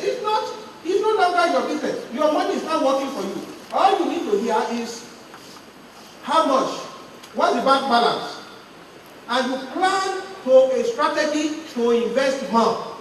And as you are investing more money is coming because you are putting money on assets. And why do you worry? How can your money filter away? What are you doing if your money is filtering away? This is not small money. We're not talking of changes, small change. How can you leave this mind of yours? Relieve your mind of yours that money will not be filtered into somebody else's pocket. Leave it. That sentiment should not be in your brain at all. Because you know how to build system, profit and loss account, establish system that will capture everything, cash flow, audit the person. If money is found to be filtering to his pocket, arrest him. There's no way it can be filtering away. It's not possible. Because you yourself, you are a filter on your own. So self-employed business and a businesswoman, business owner. Business owner and self-employed. What's the difference here? You are talking of micro business. I'm not looking at accountant as a micro business person. You open a hairdresser shop, or you open a small supermarket. That's the kind of thing that will give you wealth. We are looking at you graduating from this level to a captain of industry. And for you to do that, you do the model. You can start small. A businesswoman is this self-employed who is just managing the business. You are going to work day and night. The day you don't open your shop, that day nobody will buy from you. The day you don't wake up, if there is rain or traffic and you didn't get to your shop, your customer will not come because the shop is not open. business that will give you a good money. Well, the kind of one we are talking about, whether rain or sun, whether you are sleeping or you are awake, somebody is making money for you somewhere. So that's the model we are looking at. You upgrade yourself. Graduate to a next level. Don't always look at business as the top owner kind of thing. When you look at that, any problem, that economic problem that happens to that shop owner is going to befall you. If area boy comes, or the chief, or the king of the area will die, and they will close market for almost 2 weeks because the chief is dead. It doesn't make sense. Can you have a bank and they say because the chief in the area died, they will not open the bank? Of course not. That's the kind of thing we are talking about. So that no chief will die in my environment where they say they close my business. The burial ceremony will be done in my hotel. That's the kind of thing we are talking about. So while he's dying, I am making money. And other businesses are closed. So it's a good holiday time for them. And I'll be clapping. I'll be smiling all the way. So that's the kind of business we're doing. Then the quick word. Somebody mentioned what can give you a quick word. We are not here to make quick word. We are not advanced here. There is no quick. There's no ATM. Nobody is going to put ATM and say, go there and begin to flop money.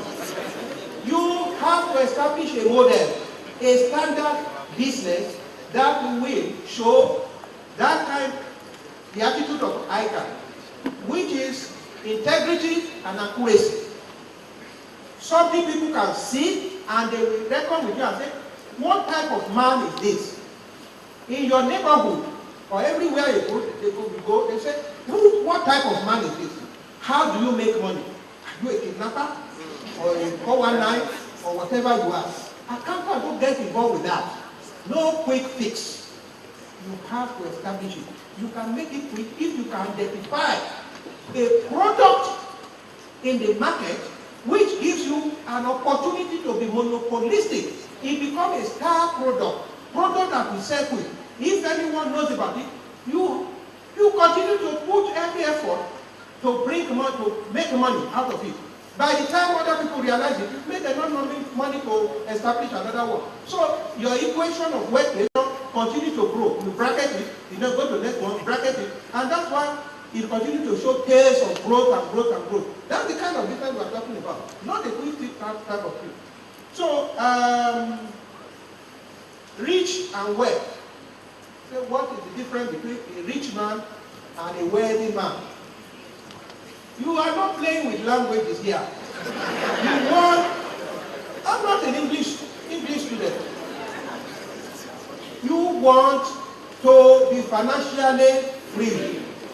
And you know that if you don't have wealth, which is called asset, under the wealth, there has to be asset.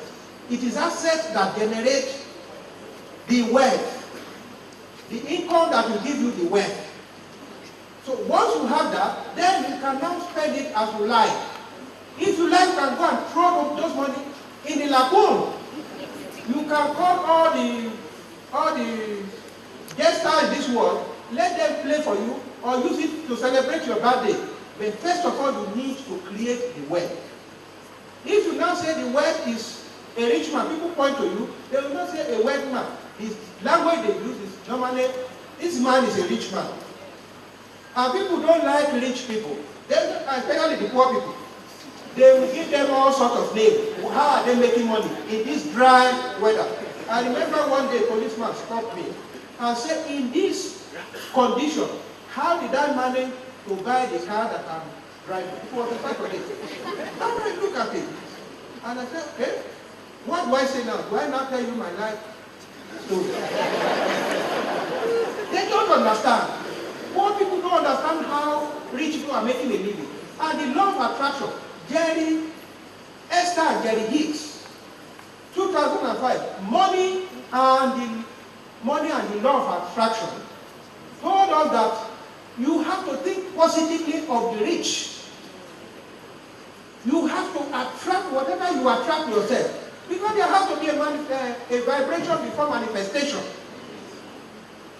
You have to, whatever you vibrate is what comes to you. You think positively of the rich. Study them, emulate them. Don't be a follower. Even when you go to church, don't be a follow. Be a student of those leaders. And you will see your life will not be the same way. A student, always be a student. You are living one level now. You will still continue to be a student in life. Study them. When you move with people who are successful. Look at people who are rich, who are wealthy, who has assets. How did they make it? If they make it genuinely, think of the model they are using, and you will win. So that's the criteria of being a rich man and a poor man. You can always move, and once you have one, it becomes part of you. The cumulative effect of a continuous behavior in a certain pattern will change your life. If that pattern is a positive one, if it is a negative one, you remain dormant or you go down the drain. That's the difference. But it takes a lot of effort. It takes pessimism, optimism, not pessimism. You can do it. You tell yourself, I can do it. Say, I can do it. I can make it. And I will make it in Jesus' name. Thank you.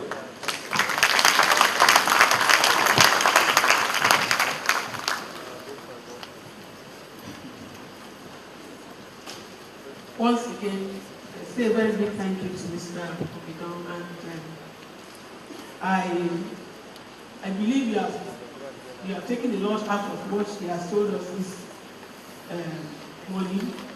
And please remember that you have one of the best qualifications possible for mankind. Every other profession needs an accountant, and you are already one.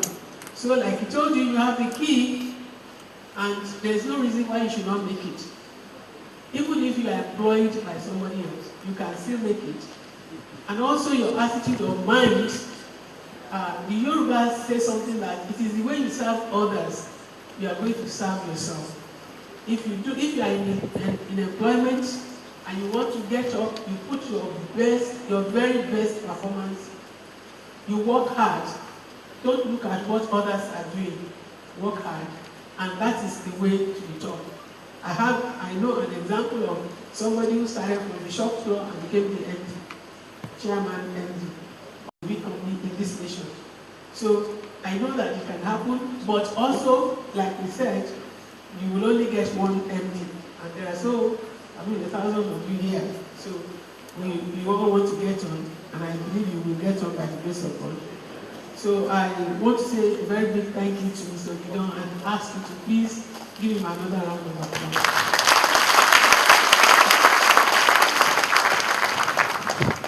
I'm sure we can do better than that for the presenter. If indeed we have done something. In our usual tradition in the Institute, we do appreciate people that are invited to do this kind of a thing. And we have a small gift for our paper presenter and the chairman of session. And to do this is the second deputy vice and the chairman of the membership affairs committee, Mrs. Comfort Olujumoke, a title MNIFC. Thank you very much, MC.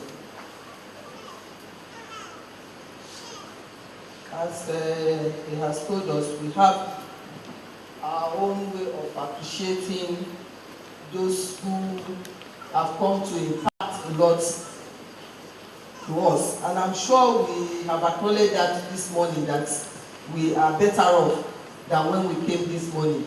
Yes? We thank God for that. Please don't just say yes. It's how you make use of it that matters. And that is how you can really appreciate the work of Mr. Obidon. So, on this note, sir, on behalf of our president, fourth president of the Institute of Chartered Accountants of Nigeria and the entire membership, it is my singular privilege to make this presentation to you. say we appreciate you a lot. As we continue to call you and you continue to answer us and impart many things to our lives, we say God will continue to bless you. Thank you, sir.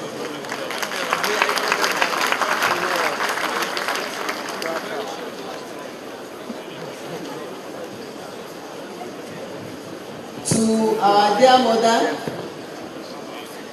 whose profile is so intimidating, but one important part of the profile, which maybe out of jealousy or what I can call it, was left out, is that this woman, an accomplished woman of substance, is my own sister.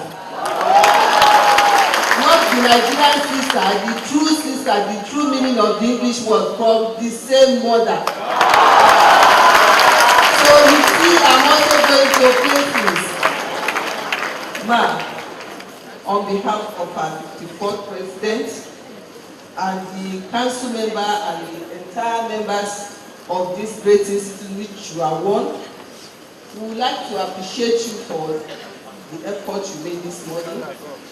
I can start telling from the traffic and all the disturbances at the gate. You see, you're able to make it on time. We appreciate you. And how you have managed the session shows the stuff you have made up. And I don't even think they emphasize on the fact that she's a farmer.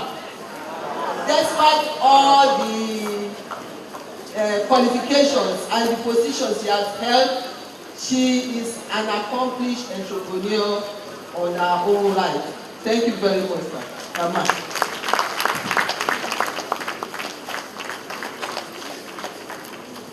Family photograph. Thank you very much, my second deputy vice. Let me quickly say this so that it won't be. I'm sure you can see some light refreshment is going on. If you talk again, I will reverse my statement. We should close this service and come back next year. Okay, not to bore you so much, this is not the main thing that I'm going to give to you, but we just want to take 10 minutes out of it, just put something, because we know so many people travel from distance, just have this light one. And after the main thing, there is a main course. But when you finish that course, remember to come for your certificate tomorrow. Are we together? So in the next 10 minutes, the vice president has actually delegated the second deputy vice to act this because he's on another assignment for the institute for today. So this session is where you open up, ask questions. All the questions you feel you can ask. And the second deputy vice will definitely take care of them. So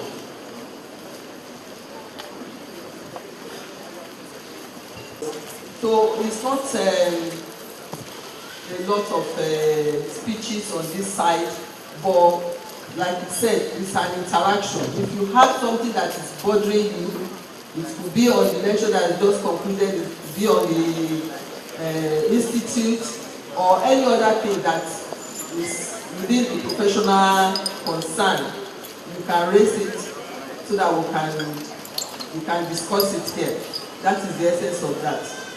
So I'll welcome your interaction. If you have anything to ask or say, observations, questions, please come out here so that we can attend to them. Thank you very much.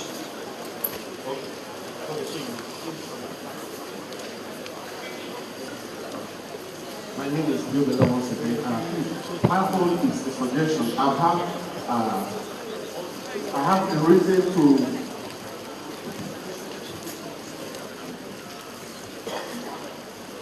on several occasions I've had a reason to call the ICAN office, and the staff on phone have not been very friendly at all. They're always in a hurry to drop the call or cut you off. Please, I want to implore this institute to do something about that. Some of us are calling from very far places, we don't stay in Lagos, and they find it very difficult to give you just a minute of their time. I want to implore this great institute to please treat this matter so that students can have a free and good relationship with the institute. Thank you.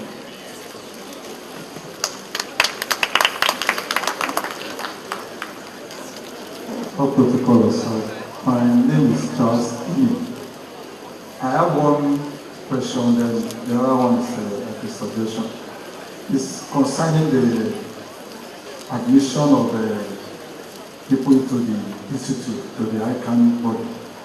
Like if you look at other professions, like maybe quantity surveying, medical doctor, law, you find out that before you can actually come in, you say you want to switch over to go into that profession, you need to go back to school and spend some number of years to learn.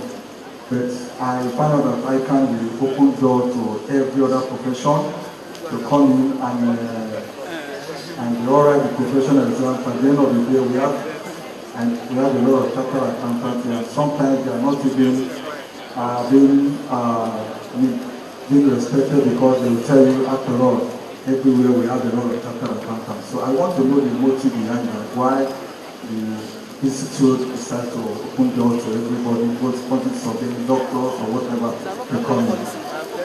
Then the other one is a suggestion, like this induction. I will plead with the institute if you can allow some of them to be done in other parts of Nigeria than all of us coming to Lagos. Just like an appeal, because some of us, like me, I came from Abuja. I would have loved my family to be here because of the logistics involved. So I just want to make an appeal to the institute. Thank you.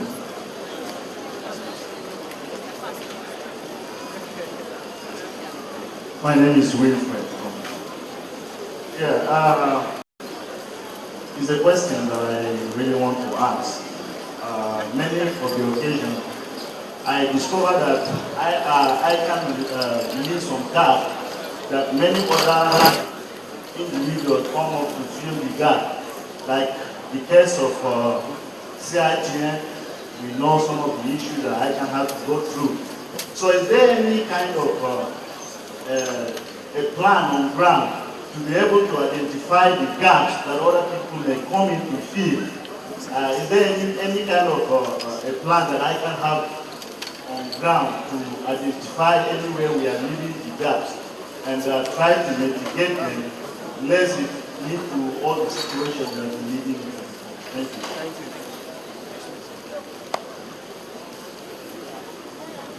My name is Adibutan Robert, and let me start the 16th protocol. My question is, I want to know more about the international conference. On the website, on an annual basis, always international conference. And I want to know the qualification, those who are qualified to go, and the process that is involved. And again, I want to make a suggestion that if the faculty, the broad will also cover some other areas, another field of knowledge as well. I think it's only limited to 7 or so. That no problem. So that I also want to.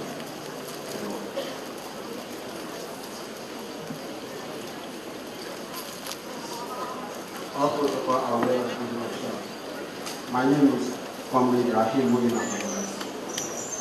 I would like to know, if any, the support that the institute is given to its member in Nigeria politics. I mean, the member that's involved in politics. I want to know the support the institute is giving to its member.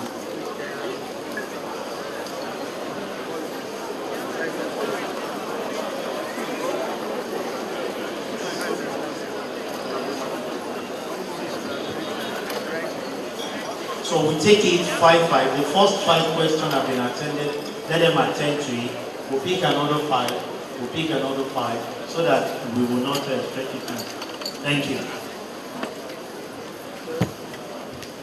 Thank you very much. as earlier said, this is an interaction, even though it said it's BP, it's about the institute, so I can feel free to call on the senior members of the institute to also add to what I have to say on some of these points. On the first one, talking about unfriendly attitude of ICAN staff answering calls. Well, I will just chip in, but I will ask Mr. Obidoke to share his experience. Yes, I'm not going to say maybe what you have said is not correct, but it's something that we have to continue to improve on both sides. What I mean by on both sides is that, you know, in Nigeria we have this way of doing the relevant things. When you are making a phone call, there's a way you make calls. You go direct to what you want to say. Not some people don't even know how to put across what they want.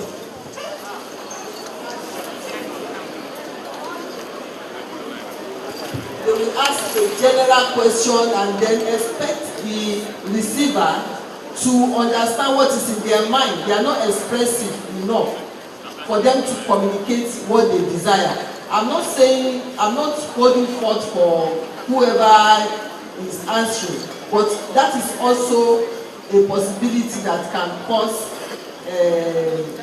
that kind of attitude. Although we understand, and at the council level, we are doing everything to make sure that staff are conscious. In fact, they have been trained to understand that both students and members are to be treated like customers, and what the balance of what we know about customer is that the customer is the king.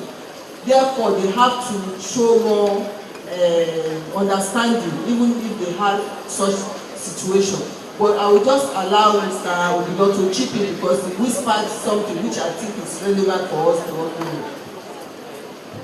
Thank you very much.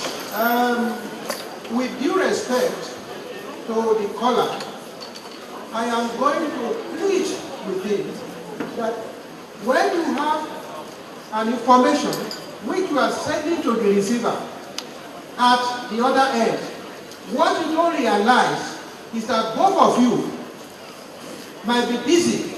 The receiver especially, you don't see them. They might be very busy. ICAN staff are very, very busy. I have the experience from my company. Just listen to me first. I am not a staff of ICAN. I'm a member, a fellow. Listen to me. You cannot a good listener now. Because in my business, series of business that I have, when you have somebody calling at the other end, you have to go straight to the point. It is most appropriate when I'm dealing with the people that I mentor. I always advise them to send email instead of calling on the phone. When you send an email, the most appropriate is that your statement will be direct to the point, and the receiver will understand what you are saying. I do not appreciate somebody when you start your calling, you first of all say to me, I do not, you are greeting me, first of all, and you expect me to say, it's a good day, I am so, and you expect me to tell you my name, my this, my this. If somebody is a manager from ICAN, all you need to do, make your statement true. That has been my experience. It's a wide experience in the Nigerian market. Please, let us try and bear with each other. The person you are calling is also probably an employee of ICAN, and they have loads of things to do. That is my question. Thank you, sir. I think a summary of that is that, okay, registrar wants to talk on it.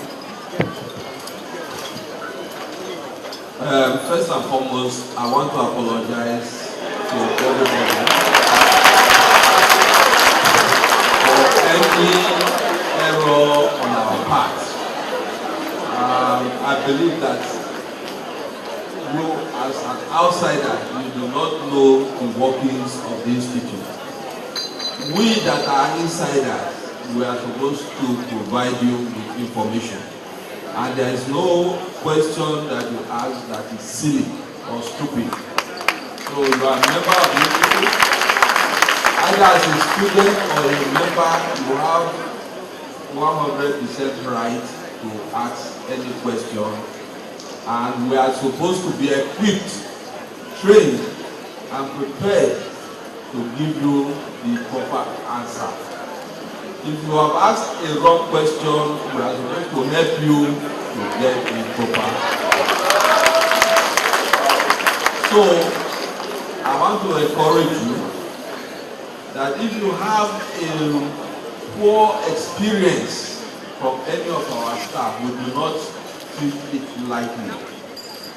Therefore, be bold enough to proceed further to a higher person and possibly the registrar chief executive, get as much information from that person, and we will treat it with strict sanction. I can assure you. My number is there in the public domain. If you look everywhere, you see my number, you see my email.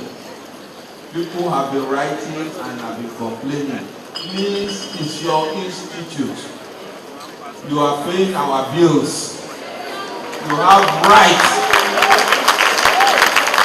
Take that right and ask your question and demand for it, and you must get a proper answer. Thank you very much.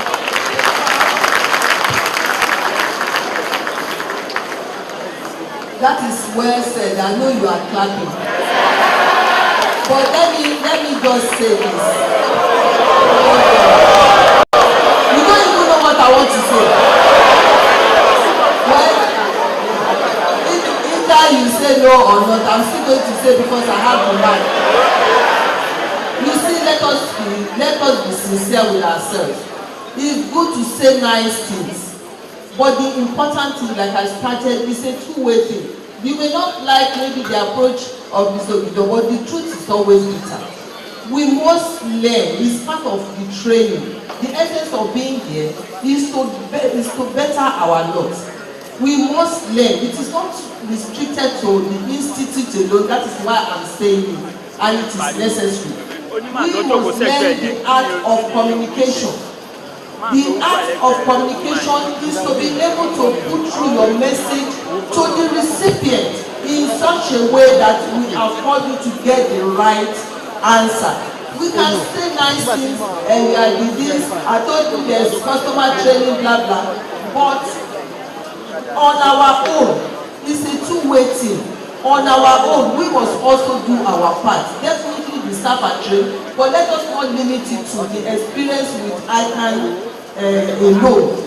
Other area, other outside influences that we will have to find ourselves. We must learn to communicate in a business-like manner. When you take the phone, the other person says, hello, good morning, my name is Comfort Eitayo. I would like to know the procedure for registration, blah, blah, point blank.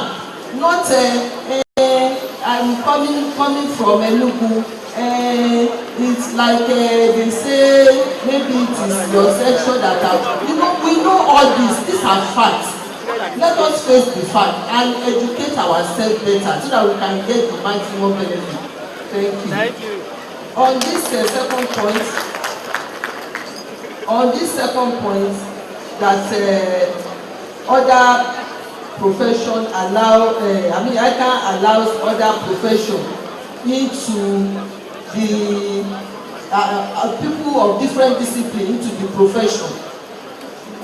The essence of that is that the kind of discipline that accountancy generally gives, no other profession gives it. Is either you come and prove yourself and you are able to attain the standard and the level required. In fact, it can even make you a better person, make you a better accountant. That you cannot go to medicine, for instance. It's the peculiarity of their own profession. Our own profession can accommodate because we cover all spheres of life. So that if you are a doctor, you still need accountants or elements of accounting in your profession and other disciplines, your engineer, as it has been opened on to us. So don't feel bad that, okay, they are coming. They are not coming on a platter of gold. They are not going to just be bestowed the qualification that you have to work hard for. They also have to work hard. So look at it from that angle. If I don't know if any of my colleagues know have something to add to that. Why is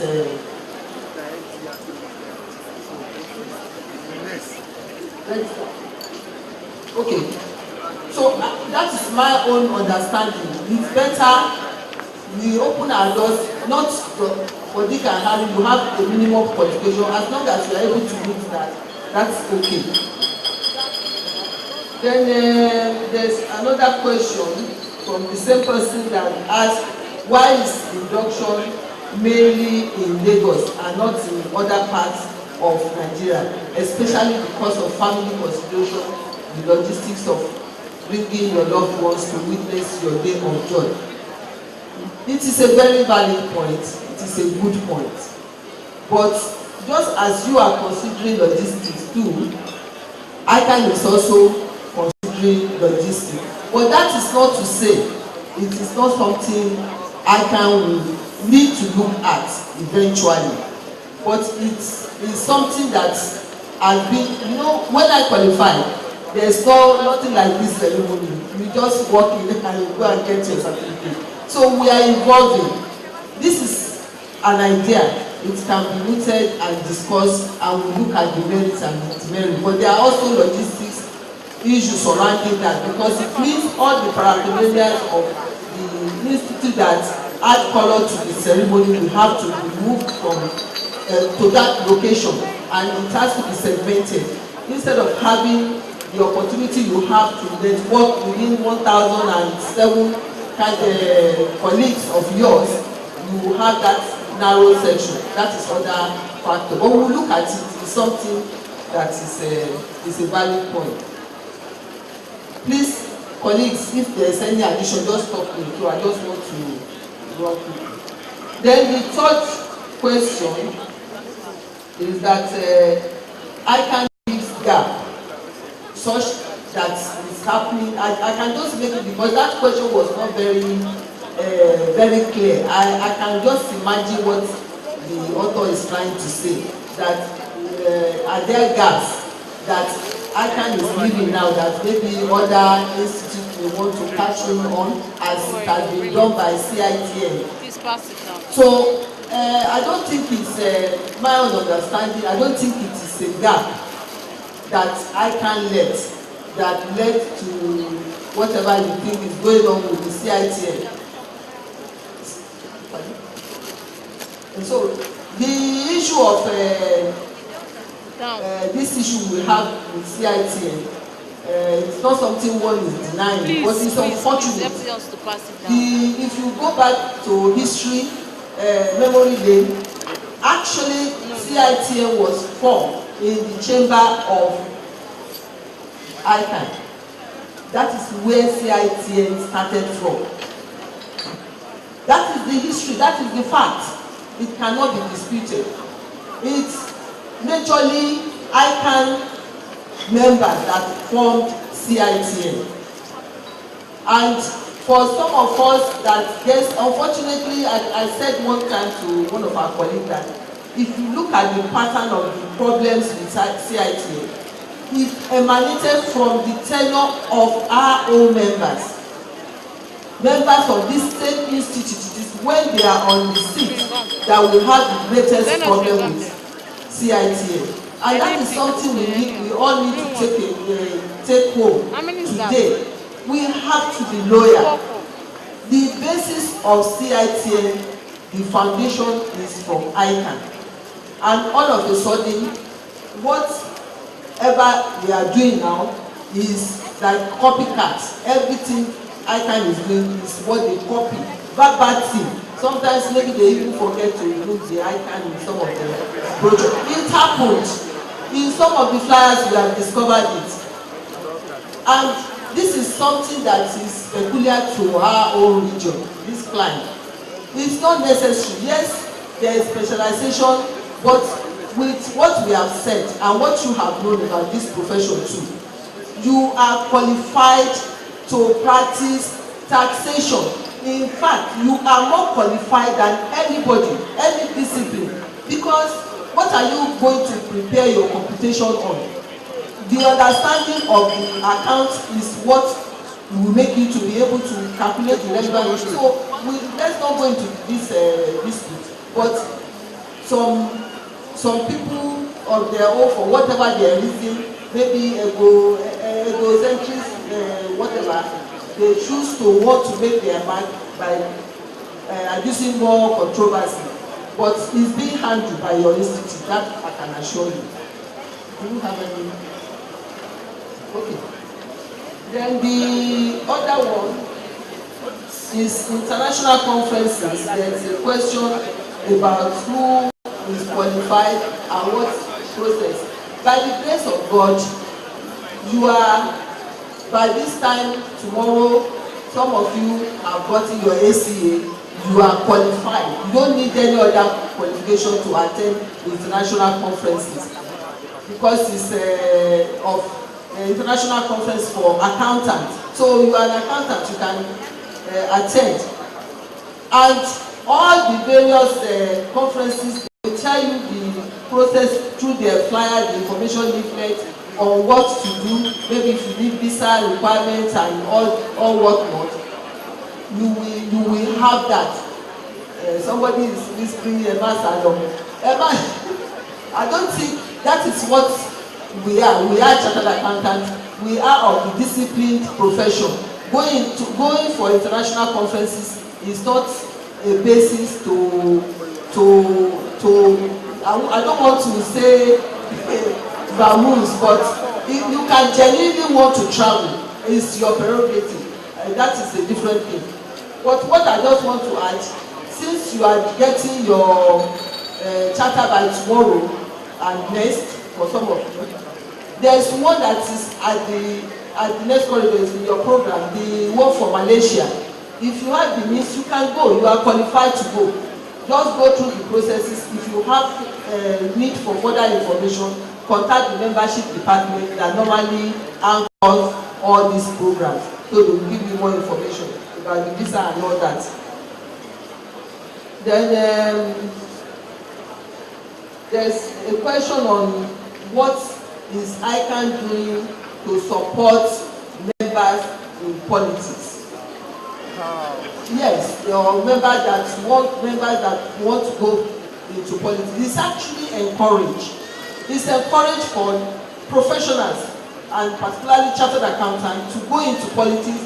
The reason being, if we go to the background and allow the organizers of this world, the roadside hawkers of this world, to go and rule us, it is their intellect, the extent and the limit of their intellect they will use to rule us, and that is what we have to accept.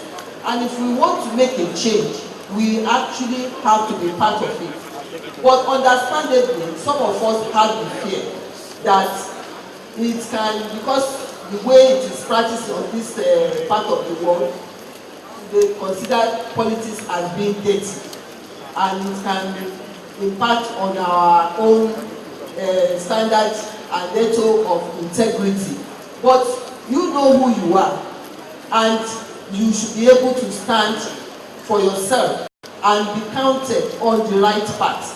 That's what I'm going to say. But directly back to the question, what is ICAN doing? ICAN is encouraging members to go into politics. There is a committee that is actually saddled with that, with the committees of body of committees of the institute. That is IGR's Intergovernmental Relations Committee. This Intergovernmental Relations Committee had in the past actually called out a subcommittee called Elite Club for Politicians, because we want to maintain our neutrality. That is, ICAN as an institute cannot be involved in partisan politics. The neutrality has to be there, because understandably, if you say you are supporting you are going to partisan politics, you are supporting maybe APC for now. What if you have PDP in government, or PDP for now? What if you have APC in government? It will not be a good thing for the institute to be involved. But individual members is your fundamental human rights. You can join, you can make your impact, you can also represent the institute very well, and that is why it is encouraged. The support your institute can give is to create more awareness and encourage members, maybe through district or any other level that you have your network base, to support you as individual members. But ICAN on its own cannot be involved in partisan politics. Faculty. The person that talks about conferences asked about faculty, that other areas should be covered by establishing faculties to cover those areas. If you go through the details of the areas, these 7 faculties that we have currently covered, you will know that by and large, all the sphere, all the fields of accountancy is well covered. We are creating specialization. You don't want to tell me to generalization again. It's specialization, and you find within a faculty 2-3 areas covered extensively. So you cannot dissipate it and make it a faculty for each subject matter of the exam. So I think that's my take. If others have input on that, for the questions asked so far. Thank you. We just want to say this. I've contacted the registrar and the chief of executive. The first 2 guys and the lady in the middle will ask your question and it will be attended to. The rest of us, please write the question now, pass it across to us. We have all your email addresses. The chief executive has promised that it will be responded to. I will push it to your mail so that we can save time. Are we together? Are we together? So the first 2 and the lady. The rest of us, let's write out the question, then we'll pass it to us here and we'll disseminate. So your question, please, briefly. Thank you, sir. Olaoya is my name. I want to appeal, and to the council members, particularly to the Professional Examination Committee and the Institute at large. I've had privilege to write exams in some centers, but our experience in Ability Center is nothing to write home about. The center is not conducive and is not convenient. Unlike other places in Lagos, even in Akure, Elisha, well conducive, air conditioned and the rest. Considering how ICAN exam is tough and writing under its atmosphere. Thank you. I'm Abiodun Majiabi. I just wouldn't know if I join the faculty this year and I want to join another one, is it allowed? Or I would have to be in one faculty for the rest of the whole year? And the second thing is that, what is ICAN doing about raising a benchmark for wages that the accountant collect? If you look at today, I want to recruit chartered accountant and they'll be asking them to pay 70,000 naira. What is ICAN doing about that? Next question. My name is Teos Yakubu. My question actually goes to Mrs. Comfort with your FCA. I was able to meet, not one-on-one, meet her during my 8 years induction, and I was inspired by her profile when it was listed then, and that actually helped me through the professional level. Now, my question to her now is this, ma'am. Can you just give us words of encouragement to ladies, to women, words of encouragement to keep us going, especially in this accounting profession where we have men, whereby we will be intimidated. Sorry for using that word, words of encouragement just to keep us moving. And you know, when you also said your sister, looking at the profile of your sister that just left, I was actually inspired. Words of encouragement to keep us moving as women.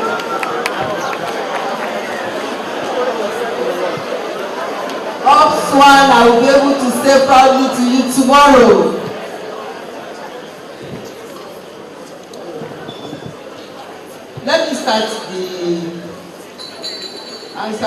first person about Ado Center not being conducive.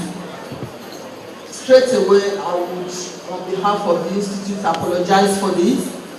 And I assure you that this will be taken care of by the grace of God.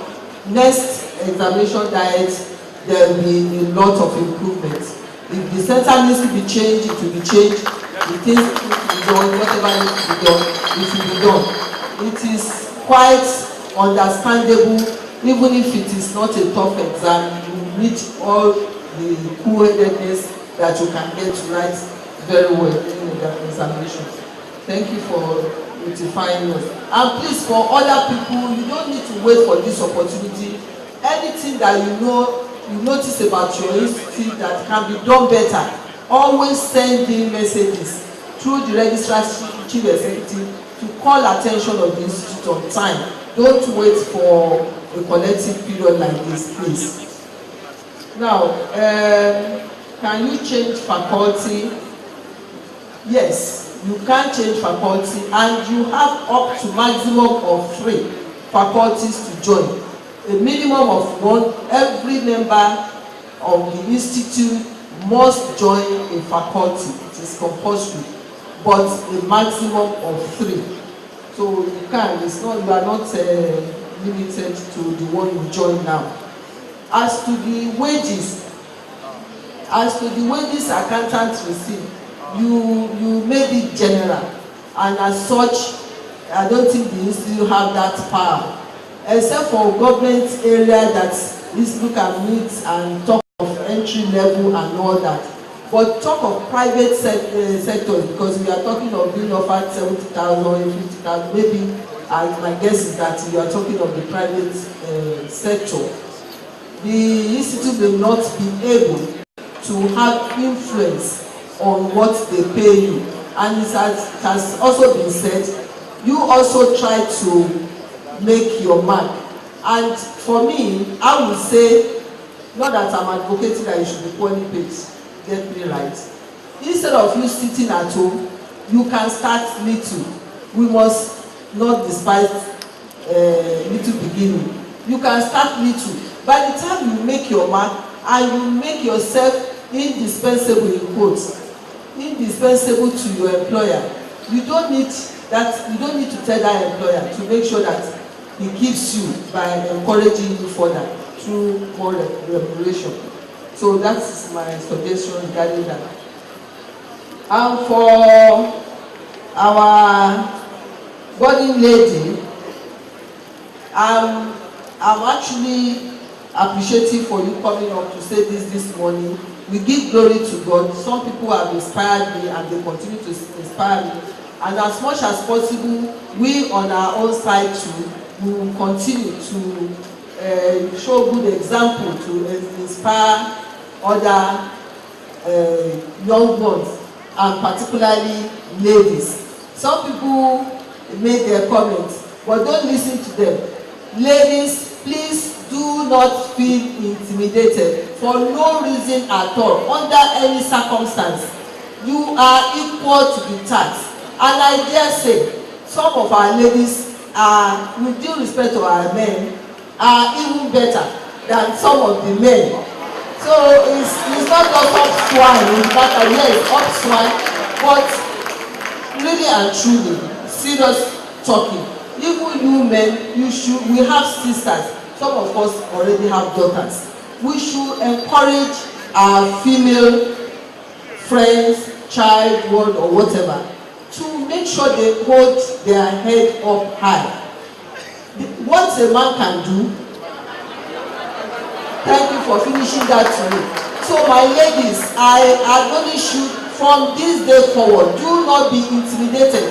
And how you will not be intimidated is to make sure that you arm yourself intellectually and in all respect. If you think you don't know something, it is for you to grab that knowledge. Equip yourself so that you boost your self-confidence, and you know that there are others that have done it. So don't let anybody intimidate you that you cannot do this, you are a lady. There's nothing like that. You are a lady, and particularly you are a lady chartered accountant. And to me, in my dictionary, there is no impossibility for lady chartered accountant.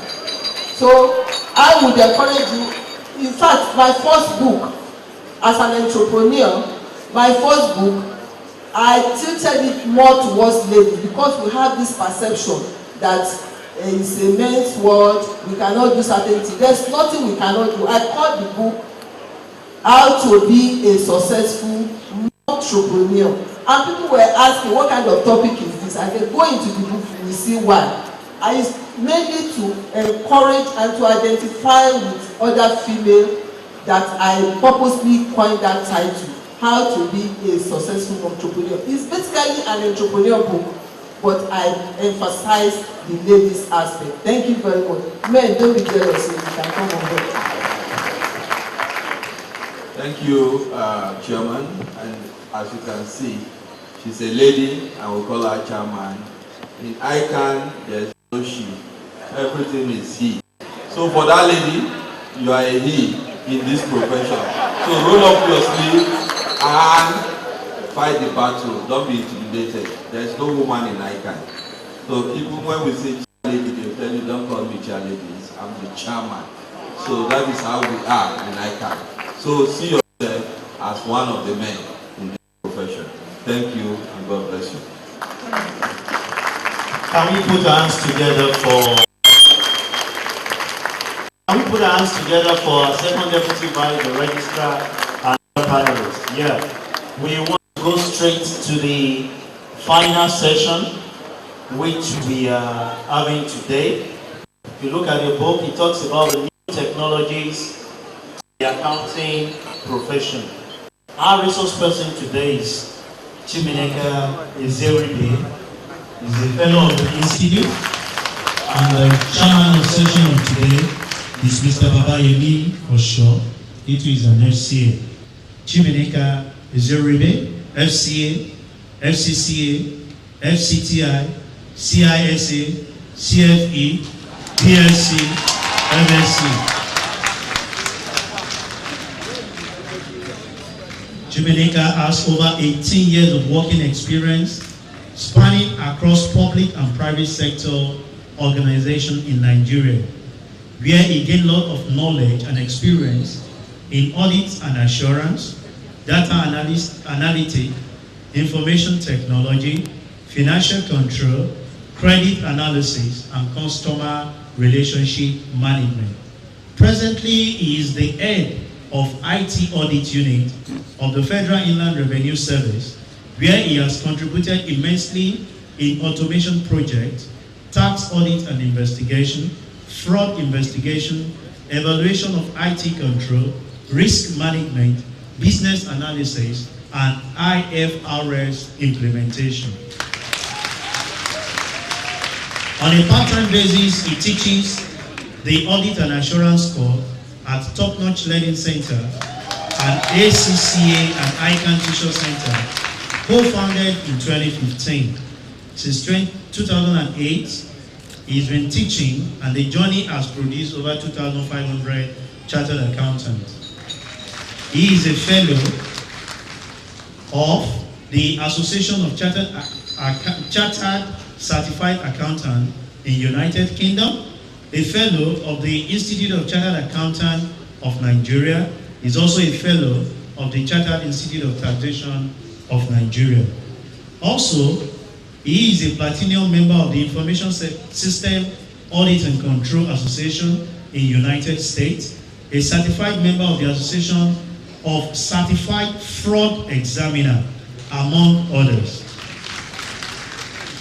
In 2016, he was awarded the postgraduate certificate in business research method from Oreworth University in United Kingdom in pursuant of his doctorate degree on part-time basis.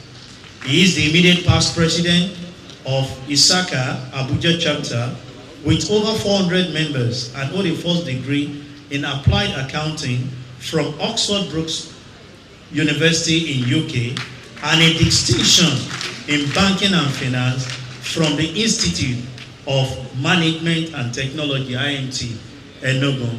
Join me as we celebrate Chimeka Ezebere.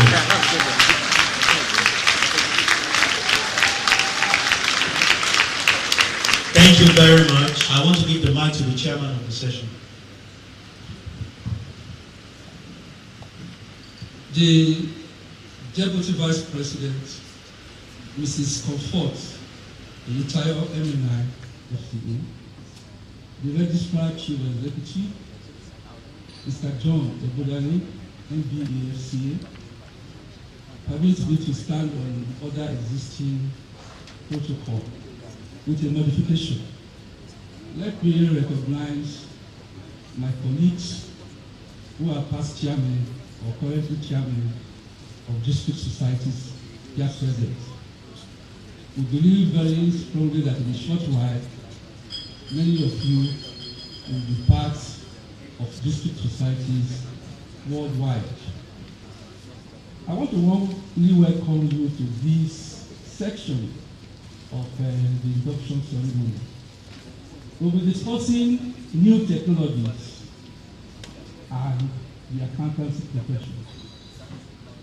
We all know that new technologies are something that we have to contend with in every area of our lives.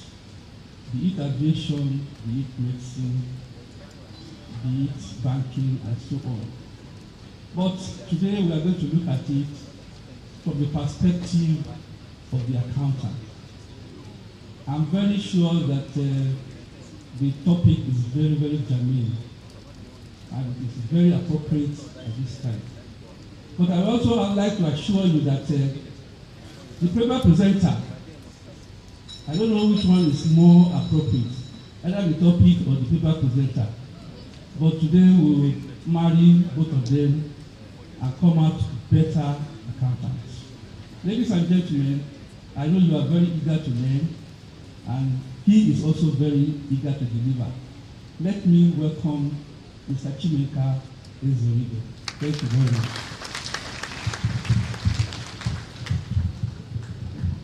Thank you very much, Mr. Chairman, and thank you, the Deputy Vice President. Thank you to the council members present. So, let's look at this topic.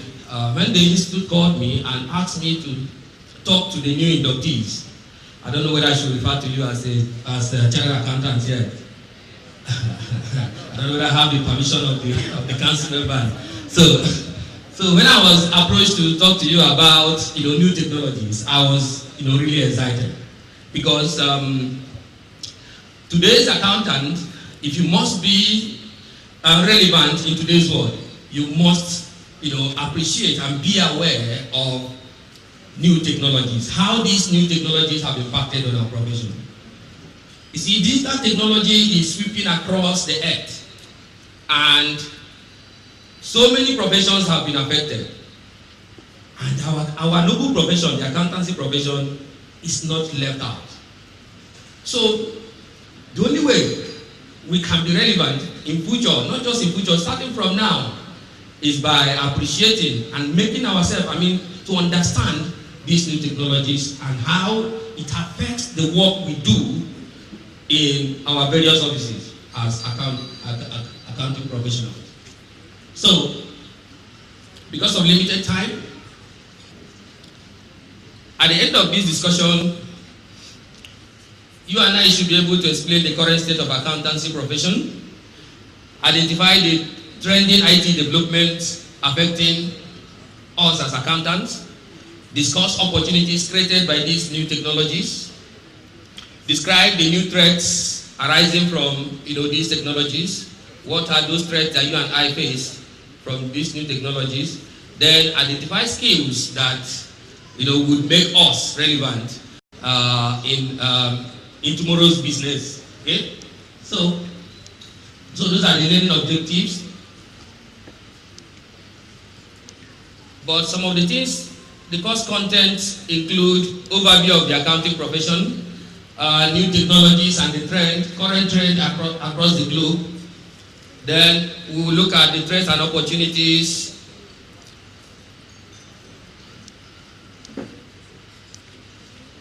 we will look at various skills that are required of accountants of today and tomorrow, and then I will give you my concluding thoughts and recommendation, and we do a bit of question and answers. So, digital technology. Just like I said, virtually every profession out there is being affected by new technologies. So there is this digital revolution that is happening across the globe. And we believe that any profession that does not respond appropriately to these new technologies will be swept aside. Okay? And we don't want the accounting professionals to fall into that trap. We don't want the accounting professionals to be those that will be swept aside by technology. And the only way is to make ourselves relevant. So, are we digitally literate? If you look at the training you have undergone to become, a chartered accountant, if you look at the various stages of the exam you have written, you see that it did not go so much deep into technology. And that is why the Institute is trying to use this to create awareness. And after this, you must also, make efforts to attend the trainings provided by the Institute. Fortunately for us, our Noble Institute provides, training on a regular basis to expose chartered accountants to, relevant issues around the world. So it is important that after today, you look at yourself and say, do I really want to be you don't really want to be relevant in today's world? So, overview of the accounting profession.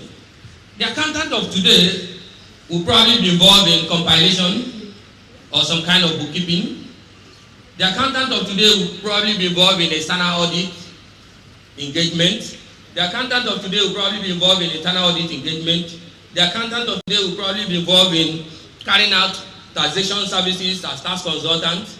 The accountant of today will probably be involved in maybe human resource services, forensic services, maybe bankruptcy and insolvency, and many more. As you are aware, we render several kinds of services to our clients. Talking about accountant in practice. But even when you are an accountant in business, some of these services like, financial reporting, part of what we do. If you want to summarize what we do, we identify, we measure, we verify, and we communicate or report to important stakeholders. So, these things we do, are they really threatened in any way by new technologies? We will get to find out very soon. So, look at some other things, more specifically now. An accountant in an office will probably be generating invoices, mostly paper invoices, goods received notes, goods dispatch notes, and all that.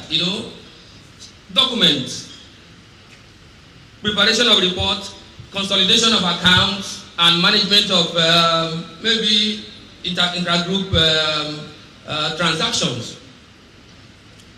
Most times you see accountants being appointed to be reconciliation officers. So we are the ones that do a whole lot of reconciliation in our different offices. Fund transfers, especially in the banks and fintech. Appraisal or evaluation of loan applications. I remember when I used to work in the bank, if you look at the credit officers, those that are involved in appraising loan applications, most of them were chartered accountants. So, investment appraisal, verification of financial transaction, and as auditors, you also perform inventory count. Even internal and external auditors perform inventory count exercise. I try to come up with the challenges that the accounting profession is facing. What is it that is our problem? Why are we being threatened by new technologies? And I summarize them into 4. One of them is human error. As you are aware, as humans, when we perform those services or those activities I looked at earlier, you see that we are bound to make errors. I have not come across any human being who says he cannot, he has not made any mistake before. So, human error seems to be the leading cause of the problem we face. When we prepare reports, you find out that, oh, that's why auditor comes and auditor discovers what we have not done right. And most times, what we have not done right is that a result of mistake, not intentional. So, you look at that this issue of human error is a major problem for facing, accounting professionals. You prepare something like your tax returns, and when it gets to the tax officers discover that it has some errors, not intentional. So most of the issues we face, most of the challenges we face arise from, human errors. So can computers eliminate human errors? Maybe yes, maybe no. We'll get to find out. Lack of management integrity. When we work in an organization, either if you're an accountant in business, you're working in an organization, you find out that the people you are working with, the people you are reporting to, the management organization may lack integrity. And if they lack integrity, somehow it affects us. What are the challenges we face? Is there a way we can find a solution to this? Lack of management integrity. If you are an auditor, maybe a standard auditor auditing XYZ company, and you see that the management of the company are likely to give you something like a limited period of time, 3 weeks, 1 month, 6 weeks to conduct your external audit exercise. You see that a large chunk of the decisions you are going to make will be dependent on the confidence you have on the integrity of the management of that organization. So, but most times we find them wanting in terms of their level of integrity. Then the other problem is failure of new accounting rules and regulation to curb accounting fraud. If you just do a Google search on accounting fraud, you will see many of them. So we are still being challenged with numerous frauds. So many organizations across the globe have collapsed, have failed because of fraud. And new regulations, you see, we have been reacting by releasing new regulations, new standards. Or if you go to a place like the US, they adopt a more prescriptive approach to dealing with these issues. So you see them issuing regulations, laws and regulations to deal with these issues. But what we have discovered is that, these laws and regulations have not helped. Sarbanes-Oxley Act, which was enacted as a result of the failure of Enron and WorldCom in the US, we are still seeing fraud that is still like what happened in Enron and WorldCom. So we can say these regulations, these standards have actually failed us. Then we talk about another challenge. The traditional accounting rules seem to be unsuitable to the new business models. The truth is that the business models, they are changing. New business models are coming up. Businesses are no longer operating the way we used to know them. So you see companies like Google, companies like Amazon, companies like Microsoft changing from what they used to be. Some moving from being a supplier to being omnichannel, operating omnichannel business model. Some are operating as a modular producer. Some are operating as an ecosystem driver because of the effect of digital technology. Today, almost everything you want to buy, you can buy on Amazon. So, can you describe Amazon as a retailer or what? How do you describe them? So, our traditional accounting role needs to change if we must be relevant in these new business models. Then, we need to also upgrade our skills. So, talking about the industrial revolution that has happened in the last few centuries. Today, everybody seems to agree that we are in the era of the fourth industrial revolution, what many people are calling Industry 4.0. So starting from the first revolution that happened during the 18th century, when steam, coal, water power were discovered, that altered a whole lot of things and also impacted on us. During the second revolution, which happened at the end of 19th century, electricity, petroleum, series of assembly lines for manufacturing changed The discovery of all this changed a whole lot and also affected the way accountants are supposed to deal with issues. They talk about the third revolution, which I'm sure everybody in here is likely to remember. Third industrial revolution that happened during the 20th century, usually around 80s and 90s. Computerization, desktop computing everywhere. That's when desktop computing became so popular. Release of computers by Microsoft, Apple, and all that. So, and today, we're talking about a different revolution, the fourth one. And what is this fourth one? The fourth revolution, as you can see there, is the revolution that is characterized by cyber physical systems. A revolution that is characterized by digital technology. A revolution that is characterized by Internet of Things, artificial intelligence, machine learning. A revolution that is characterized by deep learning. A revolution that is characterized by big data. Characterized by things like 3D printing technology. Okay? Should we, as accountants, shy away from what is happening around the world, the fourth industrial revolution? The answer is no. We must react. And that's why the Noble Institute is asking us to bring this to your attention. So, the fourth industrial revolution, Industry 4.0, we're saying with the fourth industrial revolution triggered by digital technologies, it is estimated that some professions will disappear completely. And that's true. Some are already disappearing. Some will develop more. And new branches of the profession that were never known before will emerge. That's for sure. As a result, it is inevitable that these systems will influence our profession, the accountancy profession.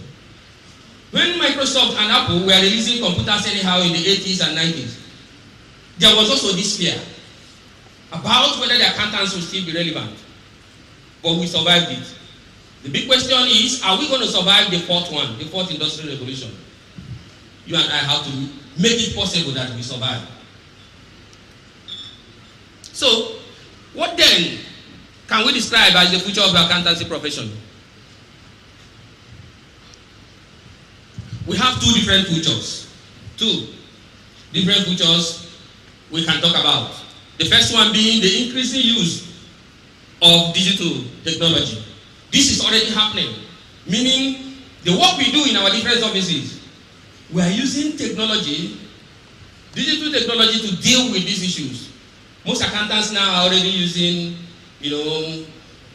mobile devices, mobile app to deliver on what they do, whether you're an accountant in practice or accountant in business. But there is a second one. The second future, which is a bit more scary, is the radical shift we are talking about. A complete takeover of what we do by machines.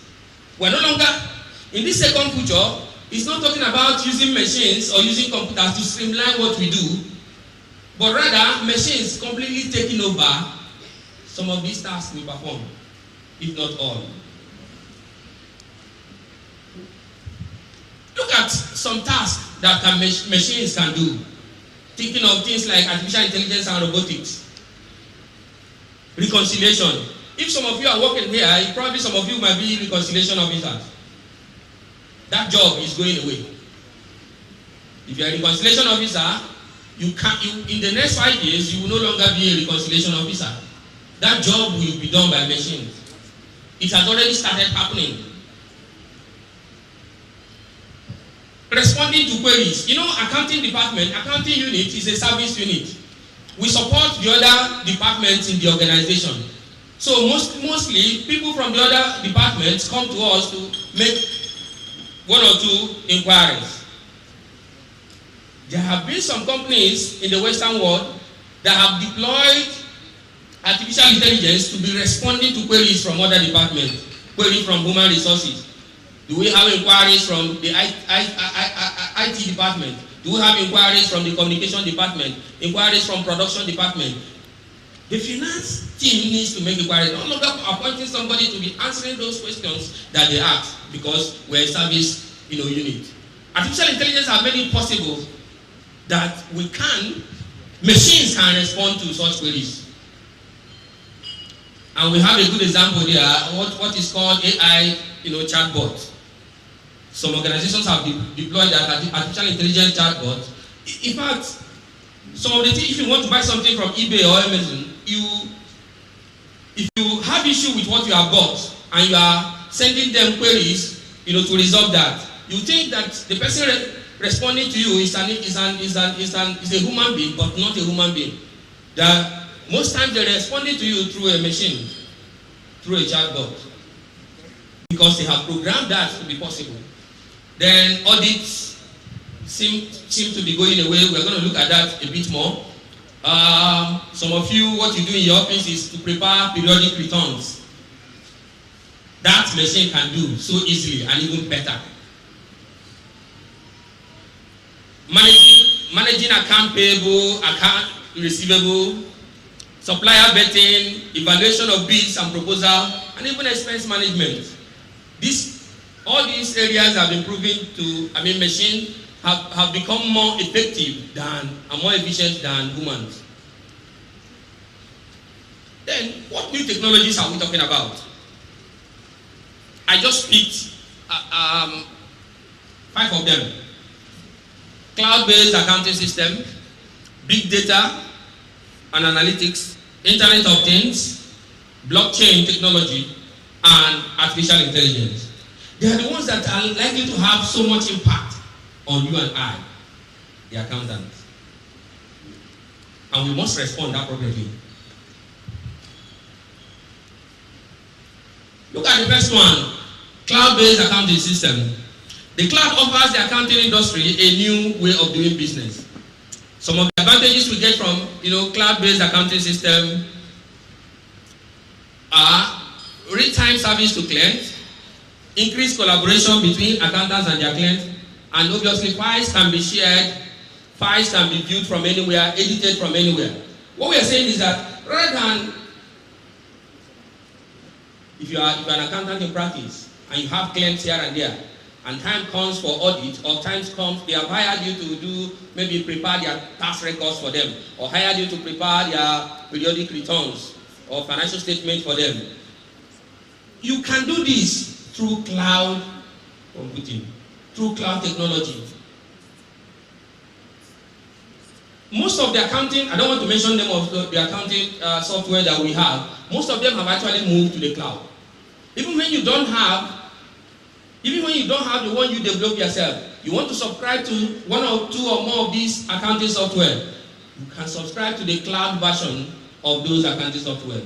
Because it gives you opportunity to have a greater insight into what the business of your client, what they do. And it can give you opportunity to be able to advise them better. We talked about some of the advantages here. Real-time service to the client. As it is happening, we have to move away from looking at things that have happened in the past.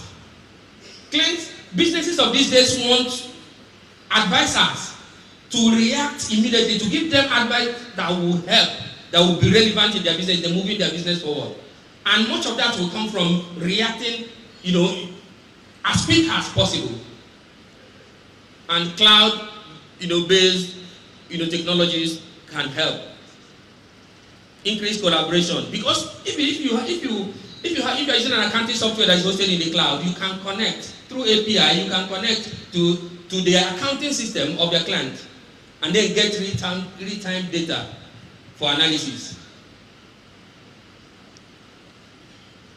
Then big data and data analytics.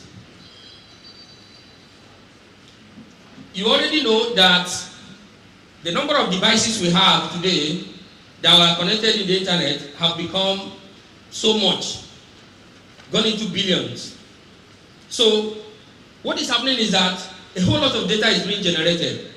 I can't imagine the number of pictures that have been snapped here today by individuals in this hall. That is the data we're talking about. Some of you have uploaded on Facebook. Some of you have uploaded in other social media platforms. As you're uploading that is the big data we are talking about. The data Organizations today are overwhelmed with data. But thanks to technology, we have good technologies now that can bring all these, huge, voluminous data together. But when the data becomes huge, how do you make sense out of it? It can be a problem. But we can take advantage of that by using data analytics software, especially for the auditors, whether you're an internal auditor or external auditor.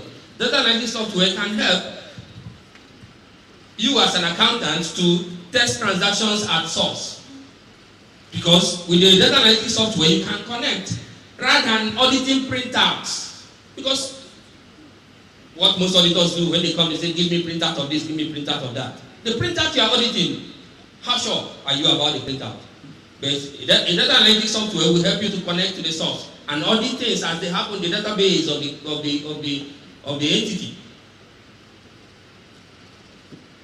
Also, one of the challenges the accountants do face is, especially the auditors, is when they do sampling.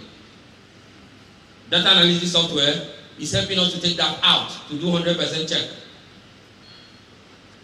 Also, predictive analytics. Because of big data, if you have big data gives you insight and you'll be able to use it in your risk assessment, you'll be able to use that to make your forecast. You'll be able to use that to prepare things like budget, profit forecast, cash flow forecast, which would be, these are things that organizations are looking for, to use for decision making. Obviously, the more the data, the better. But it's technology that will help us to have a better insight into the huge data that we have. Obviously, evaluation of program control. Today, you see, one of the things that made some of us to become information system auditors was if you remain at the level of just being a chartered accountant, you will not understand what happens inside the computer. You need to upgrade your knowledge and to be able to, if you say you're an auditor and you don't understand how data is processed, what happened within the computer, then how do you give assurance? How do you give advice? So, data analysis can help us to evaluate program controls, be them general IT controls or application controls that are inbuilt within each business application. Because whether you are, even when you are accountant in business, I mean, the organization where you are working definitely have not many applications, business applications. I was counting, there was an organization we visited recently and I saw over 20 applications.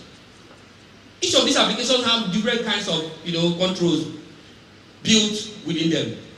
And if you must advise well, if you must be a partner to the board, if you must be a good business advisor to the management, if you must be a good auditor, you must understand these applications and what happens in them. You must be able to evaluate the internal controls. One of the skills that you and I boast of is ability to evaluate internal controls. So, but if these internal controls are program controls, application controls, can you evaluate them? Do you really understand them? Okay? Also, big data, data analytics helps us to avoid what is known as analysis paralysis. Okay? Because of the volume of data we have, human beings, we have a limitation. The capacity of our brain cannot take some things. But data analytics software can help us to, analyze things within few seconds, few minutes. Something probably that would have taken a human being days or weeks to do.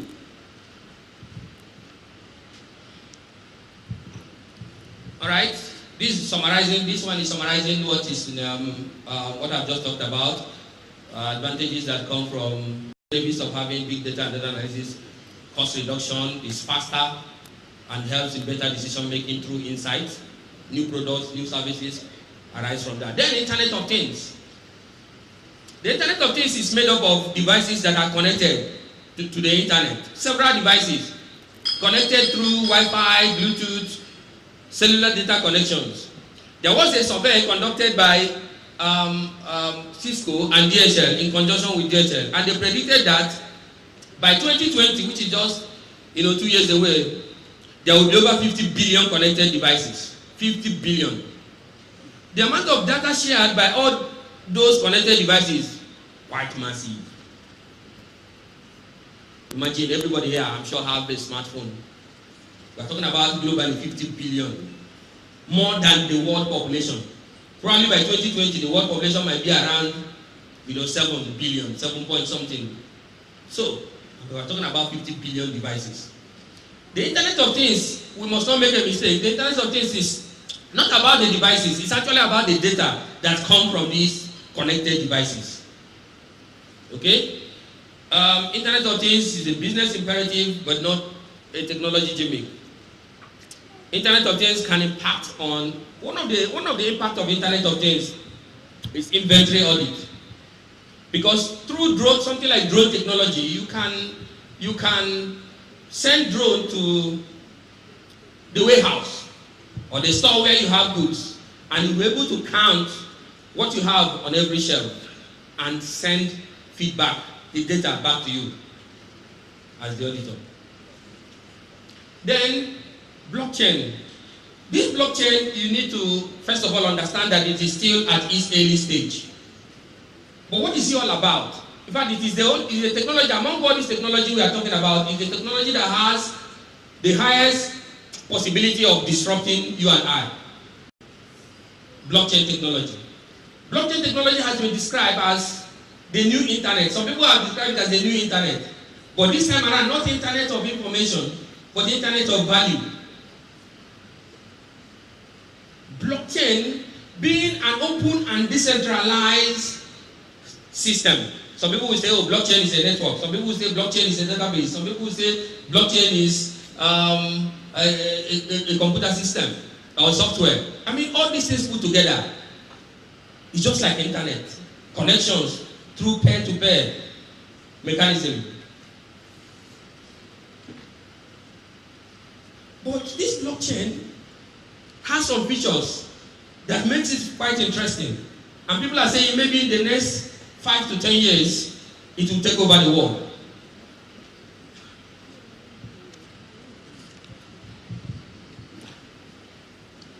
Blockchain is an incorruptible digital ledger of economic transactions that can be programmed to record not just financial transactions, but virtually everything of value. This information we have here, we're saying, just like internet, many of us don't know how internet works, but we use the internet.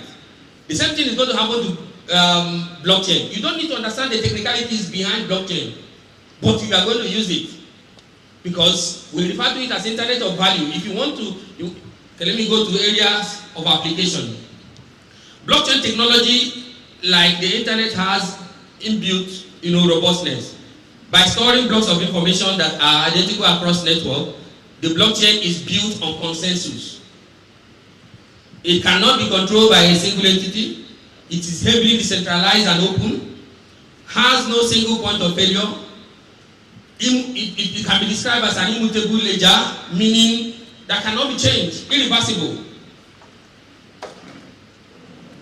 It has enhanced transparency of transactions, and is faster and cost effective, especially when you look at it. If you use blockchain for something like fund transferring money from one end to another.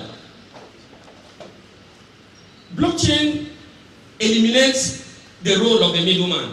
If I want to transfer money to somebody in New York, I need to do that through the bank. But the blockchain technology is saying, I can do it directly to the person in New York. That's why we say it's peer-to-peer. And it's built on consensus. All those inside the network have to agree. Once they agree, nobody can change it. I was in a particular event where somebody described blockchain technology as what Mr. President said the other time, that I belong to nobody, but I belong to everybody. That's actually what blockchain is. Everybody that is part of the network, once we have agreed, then the transaction takes place. And once transaction has taken place, if all of us here agree that I am transferring 100,000 naira to Mr. B, then I don't need any auditor. I don't need anybody because everybody has seen that 100,000 has been transferred from Mr. A to Mr. B. It is when there is a middleman, when there is a issue with trust, that you begin to call auditor in, auditor come and verify. But not when everybody has agreed. Everybody is party to the contract. And everybody sees as transactions are posted and the impact of those transactions.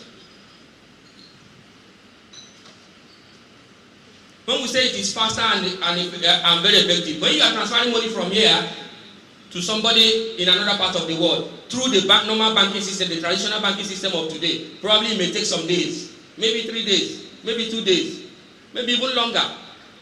But blockchain guarantees transfers of funds within 10 minutes, anywhere in the world, within maximum of 10 minutes.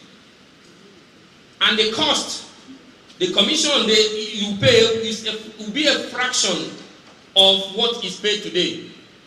If you want to do something like Western Union money transfer, you pay a lot to transfer money, but blockchain will eliminate all that.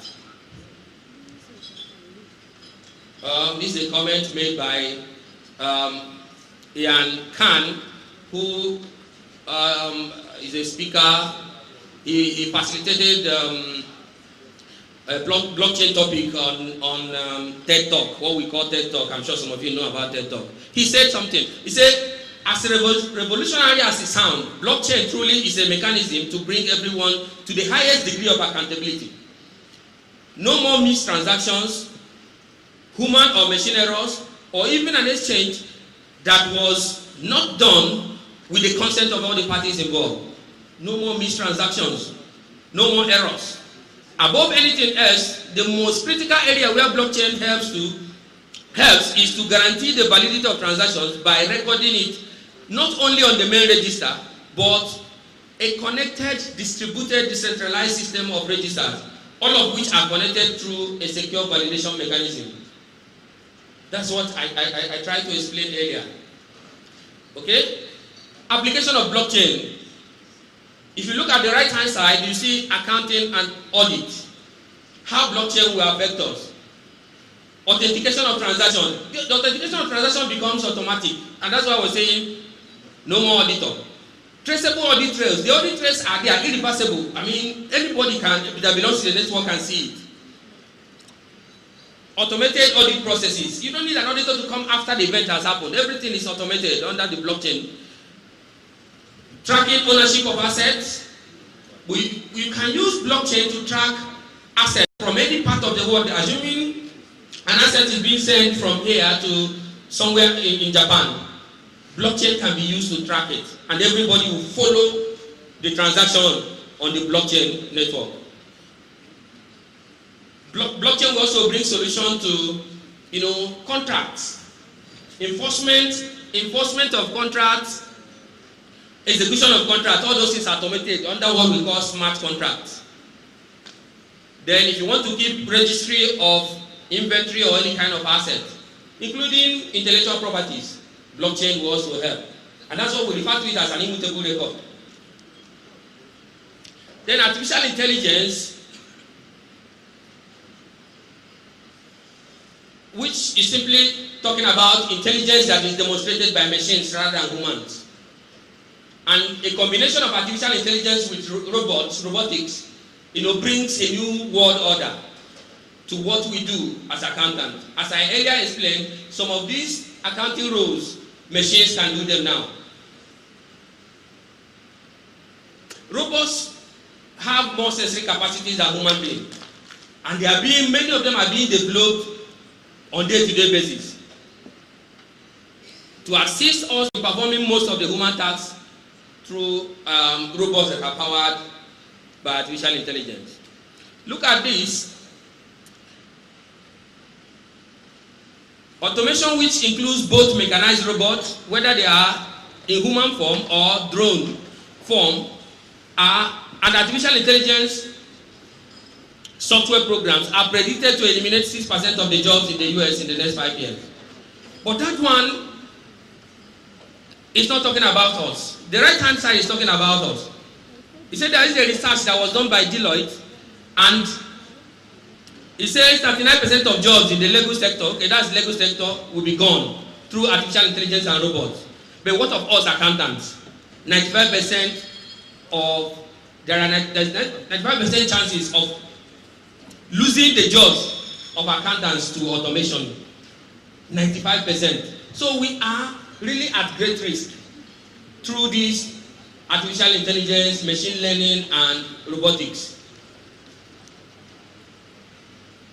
So what I have there are simply benefits of this technology, artificial intelligence and robotics, talking about cost reduction, time reduction by 80 to 90%. It has been proven that these things, machines perform better than us. They are more efficient. Increase in output, scalable solutions, unlike human beings that are not very scalable.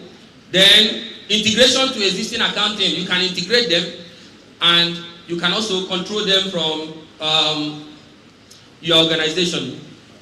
Then somebody asked a question, is AI and robotics the future? Maybe these are the reasons why we are saying they are the future.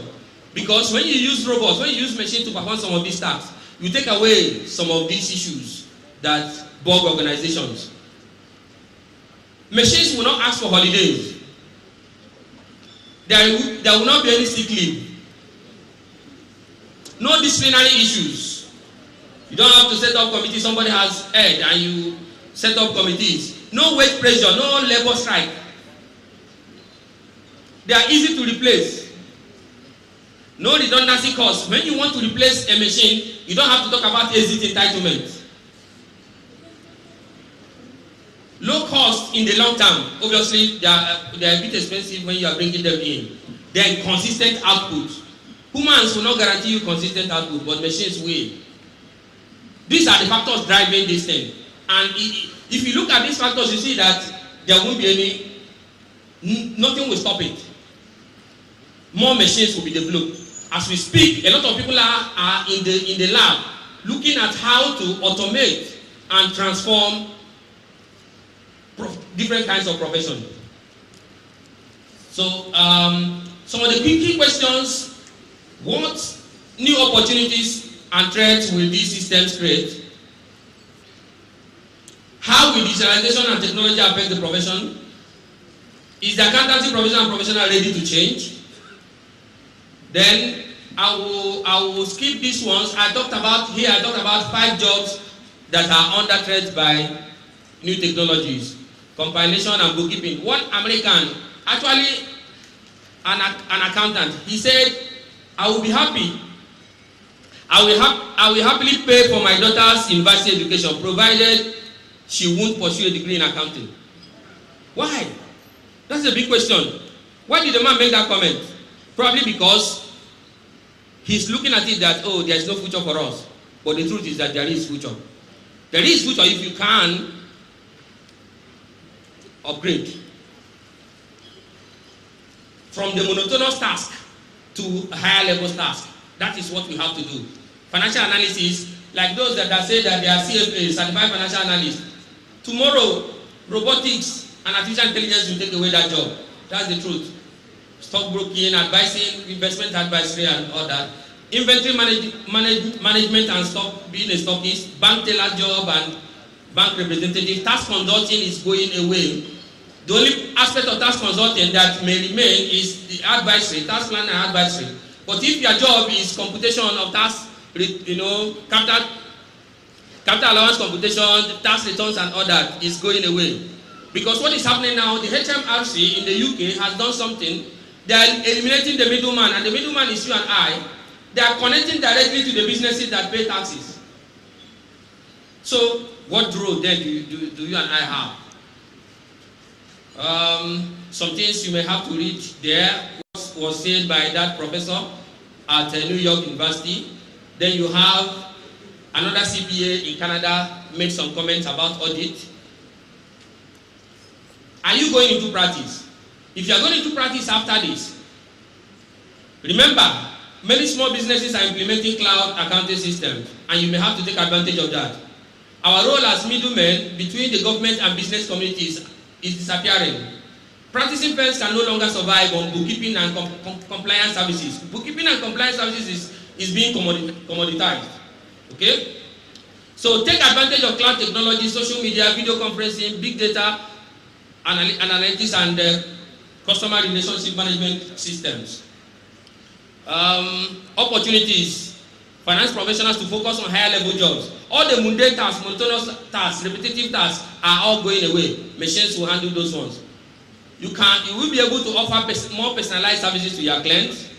You will be able to save time, save costs. Mobility of service, geography becomes unimportant. And there is enhanced visibility into the client's business. And new skills for accountants. The threats that we face, removal of the middlemen, I've talked about that. The consolidation of firms, as the big four firms begin to target smaller firms. Some of you might not have noticed that the big four firms, what they're doing is to acquire and acquire. That's how they're expanding. PwC recently released their financials for the year, and we saw that the total global revenue was about $41 billion US. And Deloitte did the same thing, and it was about $43 billion. And how did they achieve that? Through acquisition. So I'm being asked to round up. So look at the threats we face. Very important now, very important, I need to say this, the skills that you need, you need to look at these skills. It is important to look at data analytics skill, it is important to look at emotional intelligence, it is important to up cyber security skills. You look at some of these skills that you need to make yourself relevant, okay? So, and then you have your recommendations you can look at. I have a whole lot of recommendations there. Thank you very much. I hand over to the chairman. Please put your hands together for him.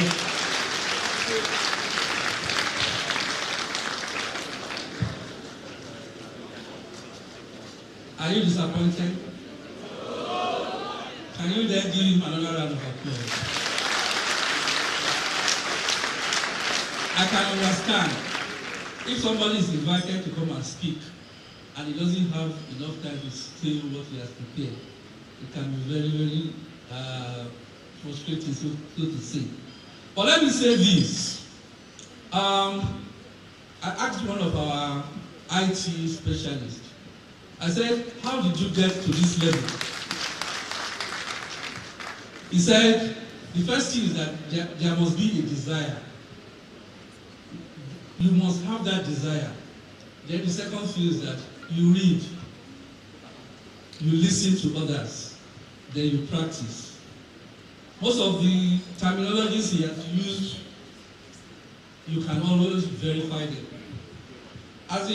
I'm supposed to make a quick roundup of this session, but I will not do so because of time.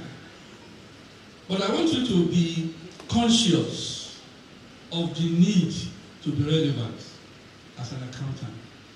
It's so critical. With all these threats, there are still opportunities. So I would encourage you as newly qualified accountants to carry out what he described as self-audit. There's a place in his paper where he discussed SWOT. That is, you have to identify your own strengths, weaknesses, opportunities, and threats. I always call it self-audit. Audit yourself. What are your weaknesses? What are your strengths? What is the gap that exists between your strengths and your weaknesses? Find a way to fill the gap. What are your job requirements? What do you have on the job? Fill the gaps.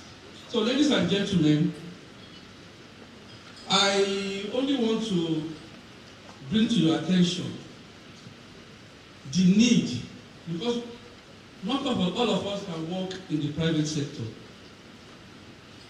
How do all these things translate into the public sector? It is very, very critical.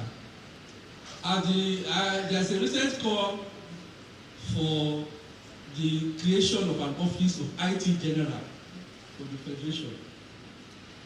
In other words, we should have somebody like the Accountant General, Auditor General, Surveyor General to man the IT of the public sector. And this is an area that accountants can easily fit in. So, how does all these things, or how do all these things affect GIFMIS? Government is introducing GIFMIS. The World Bank is supporting it.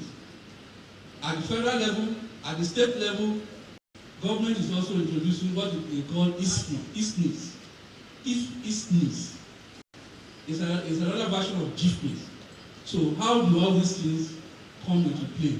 Ladies and gentlemen, we will entertain a few questions. Not too many questions, maybe three questions. Okay, let us make it 4. The lady, the 3 other men I have mentioned. Can you just please quickly go to the point and he will. Sir, my question is the historical perspective of accounting starts with when the system eliminated barter. That's when accountants became relevant by now calculating value in terms of figure. What you are saying to me this afternoon, sir, it seems to me money is going to be eliminated and the system is going to replace money. So when money is eliminated and a system called trade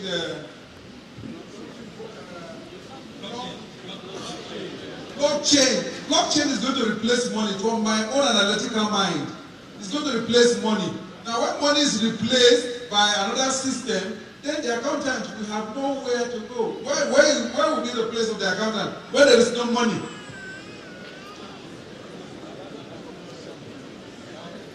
Good afternoon. My name is Aibatoye. Now I'm going to talk about accountants in business. Most of us work with the private sector.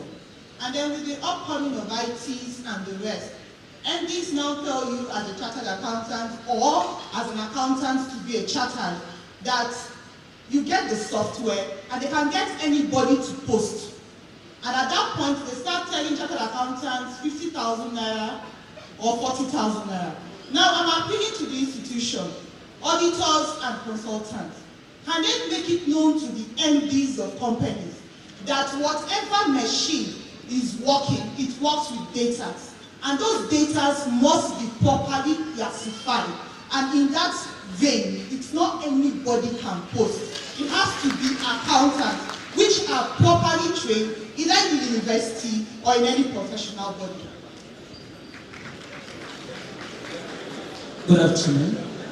Standing on the existing protocol, my name is Olasiji Samson.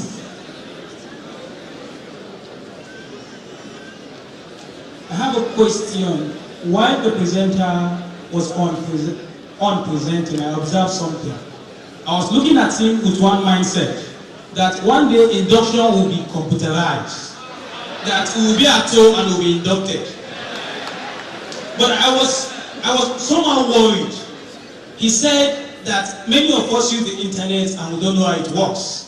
And recently one of the senators in the USA was also queried that he doesn't even know how the internet works. Now, if we're saying that we don't really need to know how this thing works, in Lagos here we have a lot of malicious programmers. As a accountant, you see we don't have interest in those things. My sister just mentioned where we are being eliminated in the system also. So, as an accountant, if we don't have interest in how they work, just to know how to use the applications and softwares, what is the hope of this profession? If these technologies are bringing up issues that accountants cannot solve, malicious programmers, as we are sitting here doing induction, they are also sitting there training themselves. So, how do we go about that? Because when you want to advise people in this our age, especially our fathers that own the business, they will tell you there is a lot of fraudsters in the system. So as accountant, what is our place if we don't have interest in how the system works? It's just to use the system.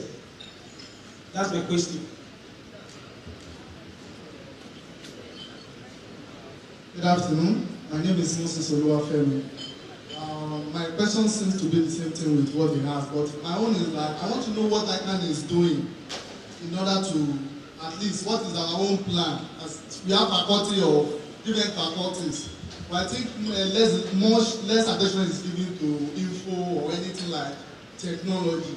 You know, if you have it like a faculty, it will be easier for so many people to come up with something. Then again, on this recommendation, I've been trying to understand very well. Since you are not giving time, I want you to enlighten us more on this recommendation.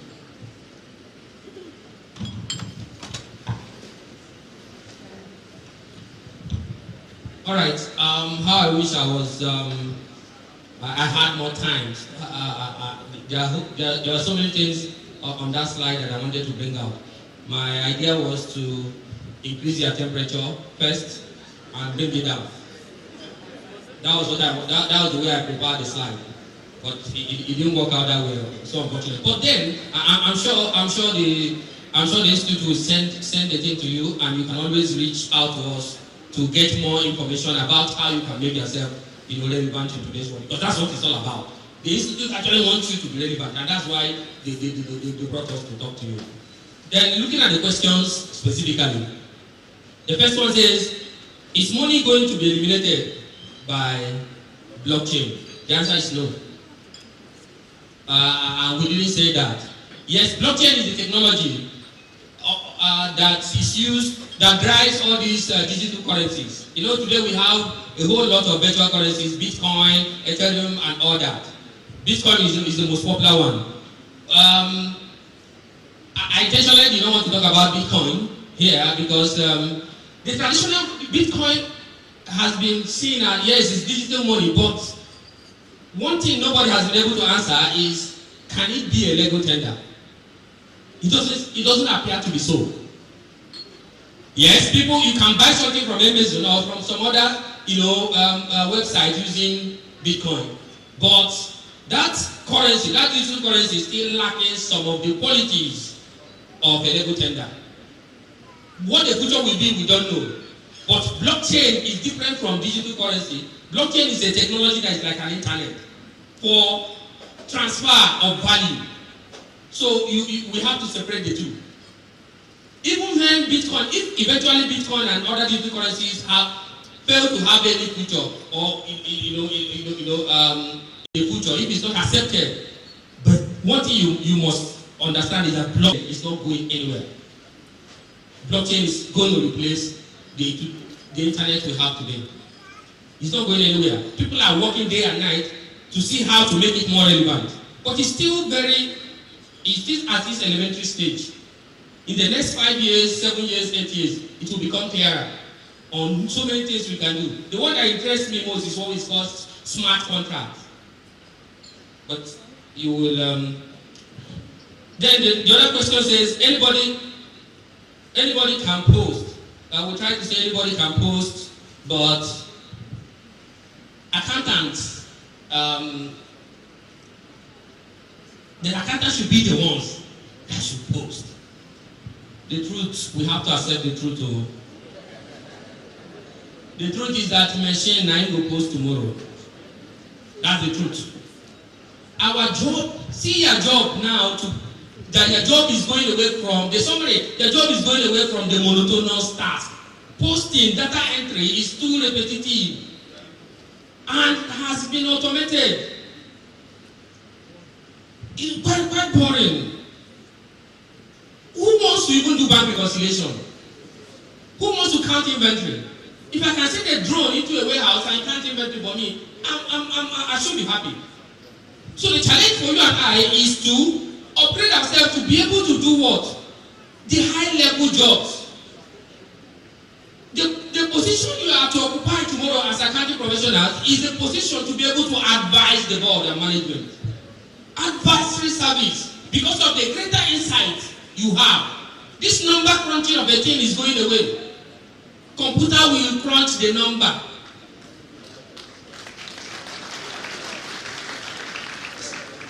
Alright, so we will make ourselves relevant in tomorrow's business, in today's business. We are going to make ourselves relevant by upgrading ourselves and it's more of advisory, judgmental things, exercising judgment, because there are still a whole lot of judgment that computer cannot exercise. Yes, and professional judgment for us is key. So computer can do the monotonous ones for us, Why the judgment will be left for you and I? And I think it should be more interesting. Alright. The other person talked about saying you don't need to know how that we say that we don't need to know how these technologies work. Why? What is the place for accountant? Maybe there was a bit of misunderstanding there. Okay? For business applications, you need to understand them. And that's the only way you can give assurance. That's the only way you can advise. But what we said is that something like blockchain, it has two sides. It's like internet. There are technicalities, big technicalities that are meant for computer scientists, that are meant for computer programmers, that are meant for computer engineers. So people are working day and night dealing with the technicalities of blockchain. You don't need to understand those technicalities as an accounting professional, but you need to understand the basics of how it works. And I'm sure in the coming year, 2019, 2020, the institute will still bring us to, tell you about how blockchain works. And we will break it down, because one thing about us is, as accountants, we know how to, we'll be able to relate it to you. But the technicalities you don't need to understand. Just like in internet, all of you are using internet there, you don't really know. If you are asked to explain in detail, bit by bit, how the technicalities of internet, you may not be able to. But it's useful to you. But for business applications, software packages, business packages that are used, you have to understand. Data is moved from one point to another. So we are waiting for blockchain to mature. But we will not wait. We will begin the training now.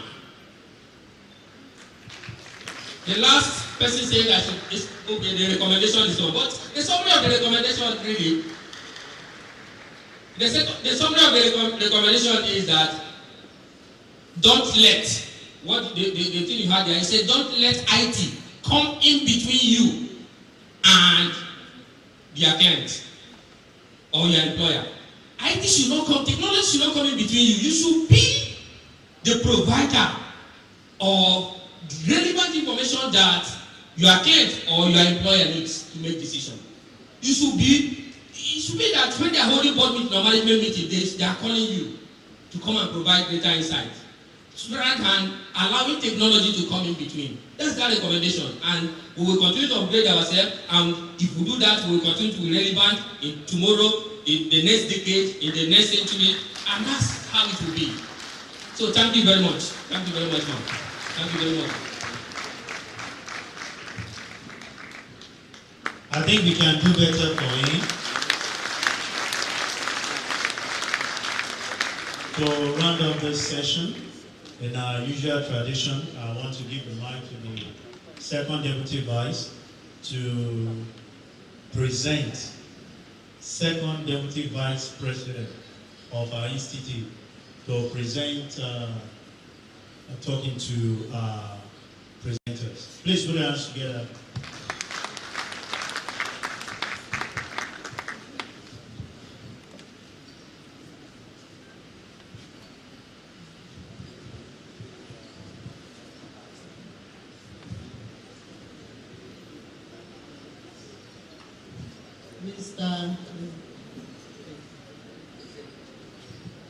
Mr. Izeribe, we want to thank you a lot for all this insight you are providing. I'm sure it has challenged big colleagues and even challenged some of us too. And the important message to take home is that we just have to be there to be relevant. We have to upskill ourselves to be relevant. Thank you very much. On behalf of the 54th President of the Institute of Chartered Accountants of Nigeria, the Council, the entire members, we say a very big thank you for coming. Sorry for the issue on the road and the stress, but as a member, we always be available for us to keep calling on you and continue to answer us. So in appreciation, just a token, we are doing this and saying very good thank you.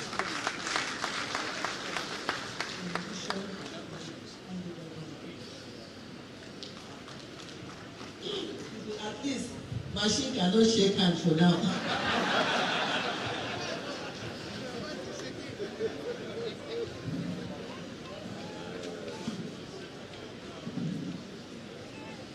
Our able chairman of the session, we want to say a big thank you. You being a trainer yourself, I know you are in familiar territory and you've been able to chip in a word or two in line with that. So on behalf of our president, the 54th president of the Institute of Chartered Accountants of Nigeria, and the council members, entire members of this great institute, I would like to say a very big thank you for acceding to our call. We called on you within short notice, you were able to come, and you've been adding value to the institute even for a long time through the district and all. So thank you very much. And in appreciation, we give you this token. Thank you.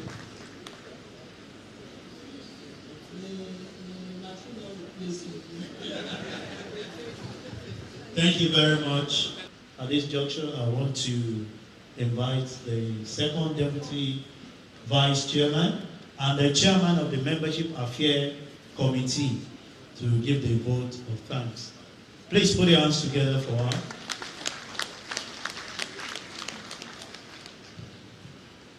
Thank you. I would like to start this vote of thanks by saying to God be the glory.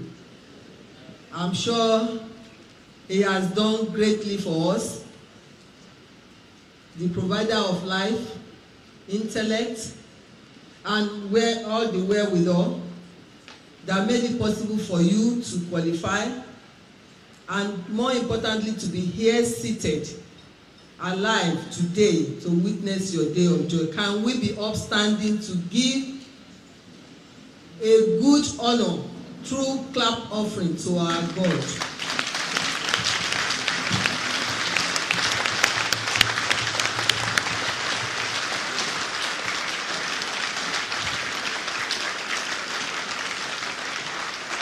Thank you very much. We bless His holy name because it's only Him that has made it possible. You can be seated, please.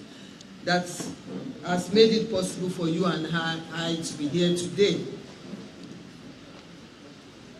I would like to recognize and appreciate the council members here present.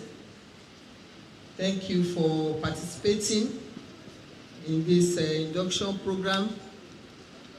Reverend Disu, I recognize you. And the chairman of the subcommittee that has done so well, Mr. Toby Abiola. His name is Toby and he's big. The Yoruba word for big is Toby. Thank you very much, my council member. I recognize the deputy registrar that is left with us. There were two when we started, and even the registrar.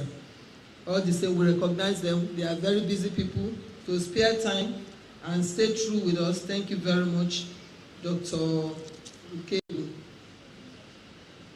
Our highly distinguished guest speakers, we appreciate you, we recognize you, and we say a big thank you once again for giving us all that value. And the chairman of session, Mr. Babayemi Osho, thank you very much. Staying true, he started right from the beginning with us, and he's still here. I would like to appreciate, and I need for you also to give a sounding round of applause to the committee members who have worked tirelessly to put all this together. They are all seated calmly, even though they are burned the midnight oil, to make sure everything works out fine. Thank you very much, ladies and gentlemen. I want to appreciate the staff and the management members of ICAN. They have been the backbone, the support, and they have always been there to make sure that everything works well. I appreciate our service providers, because as they say, no matter how you view the little things, they are equally important. Our service providers, the Coca-Colas, they have been serving us and making sure they pick up, and you can see that the hall is tidy once again. Thank you very much. We have our cameraman, L'Aquila. Thank you very much for giving a good coverage for us to have a record of today's event. We also thank our cleaners. Initially, I was wondering how we are going to pass through the debris when we are going, but they've quickly tidied up. Thank you very much. We appreciate your job. There's no lowly job. They are equally important. If there are any other person I've left behind, I just want to say you are highly appreciated. Thank you very much, and God bless you. Thank you very much, ma'am.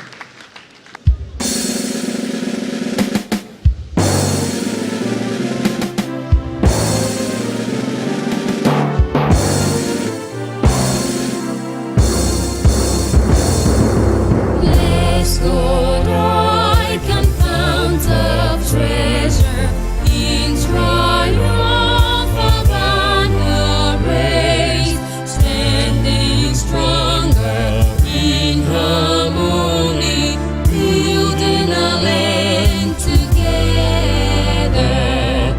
Dreams of a founding fathers, we are striving to attain.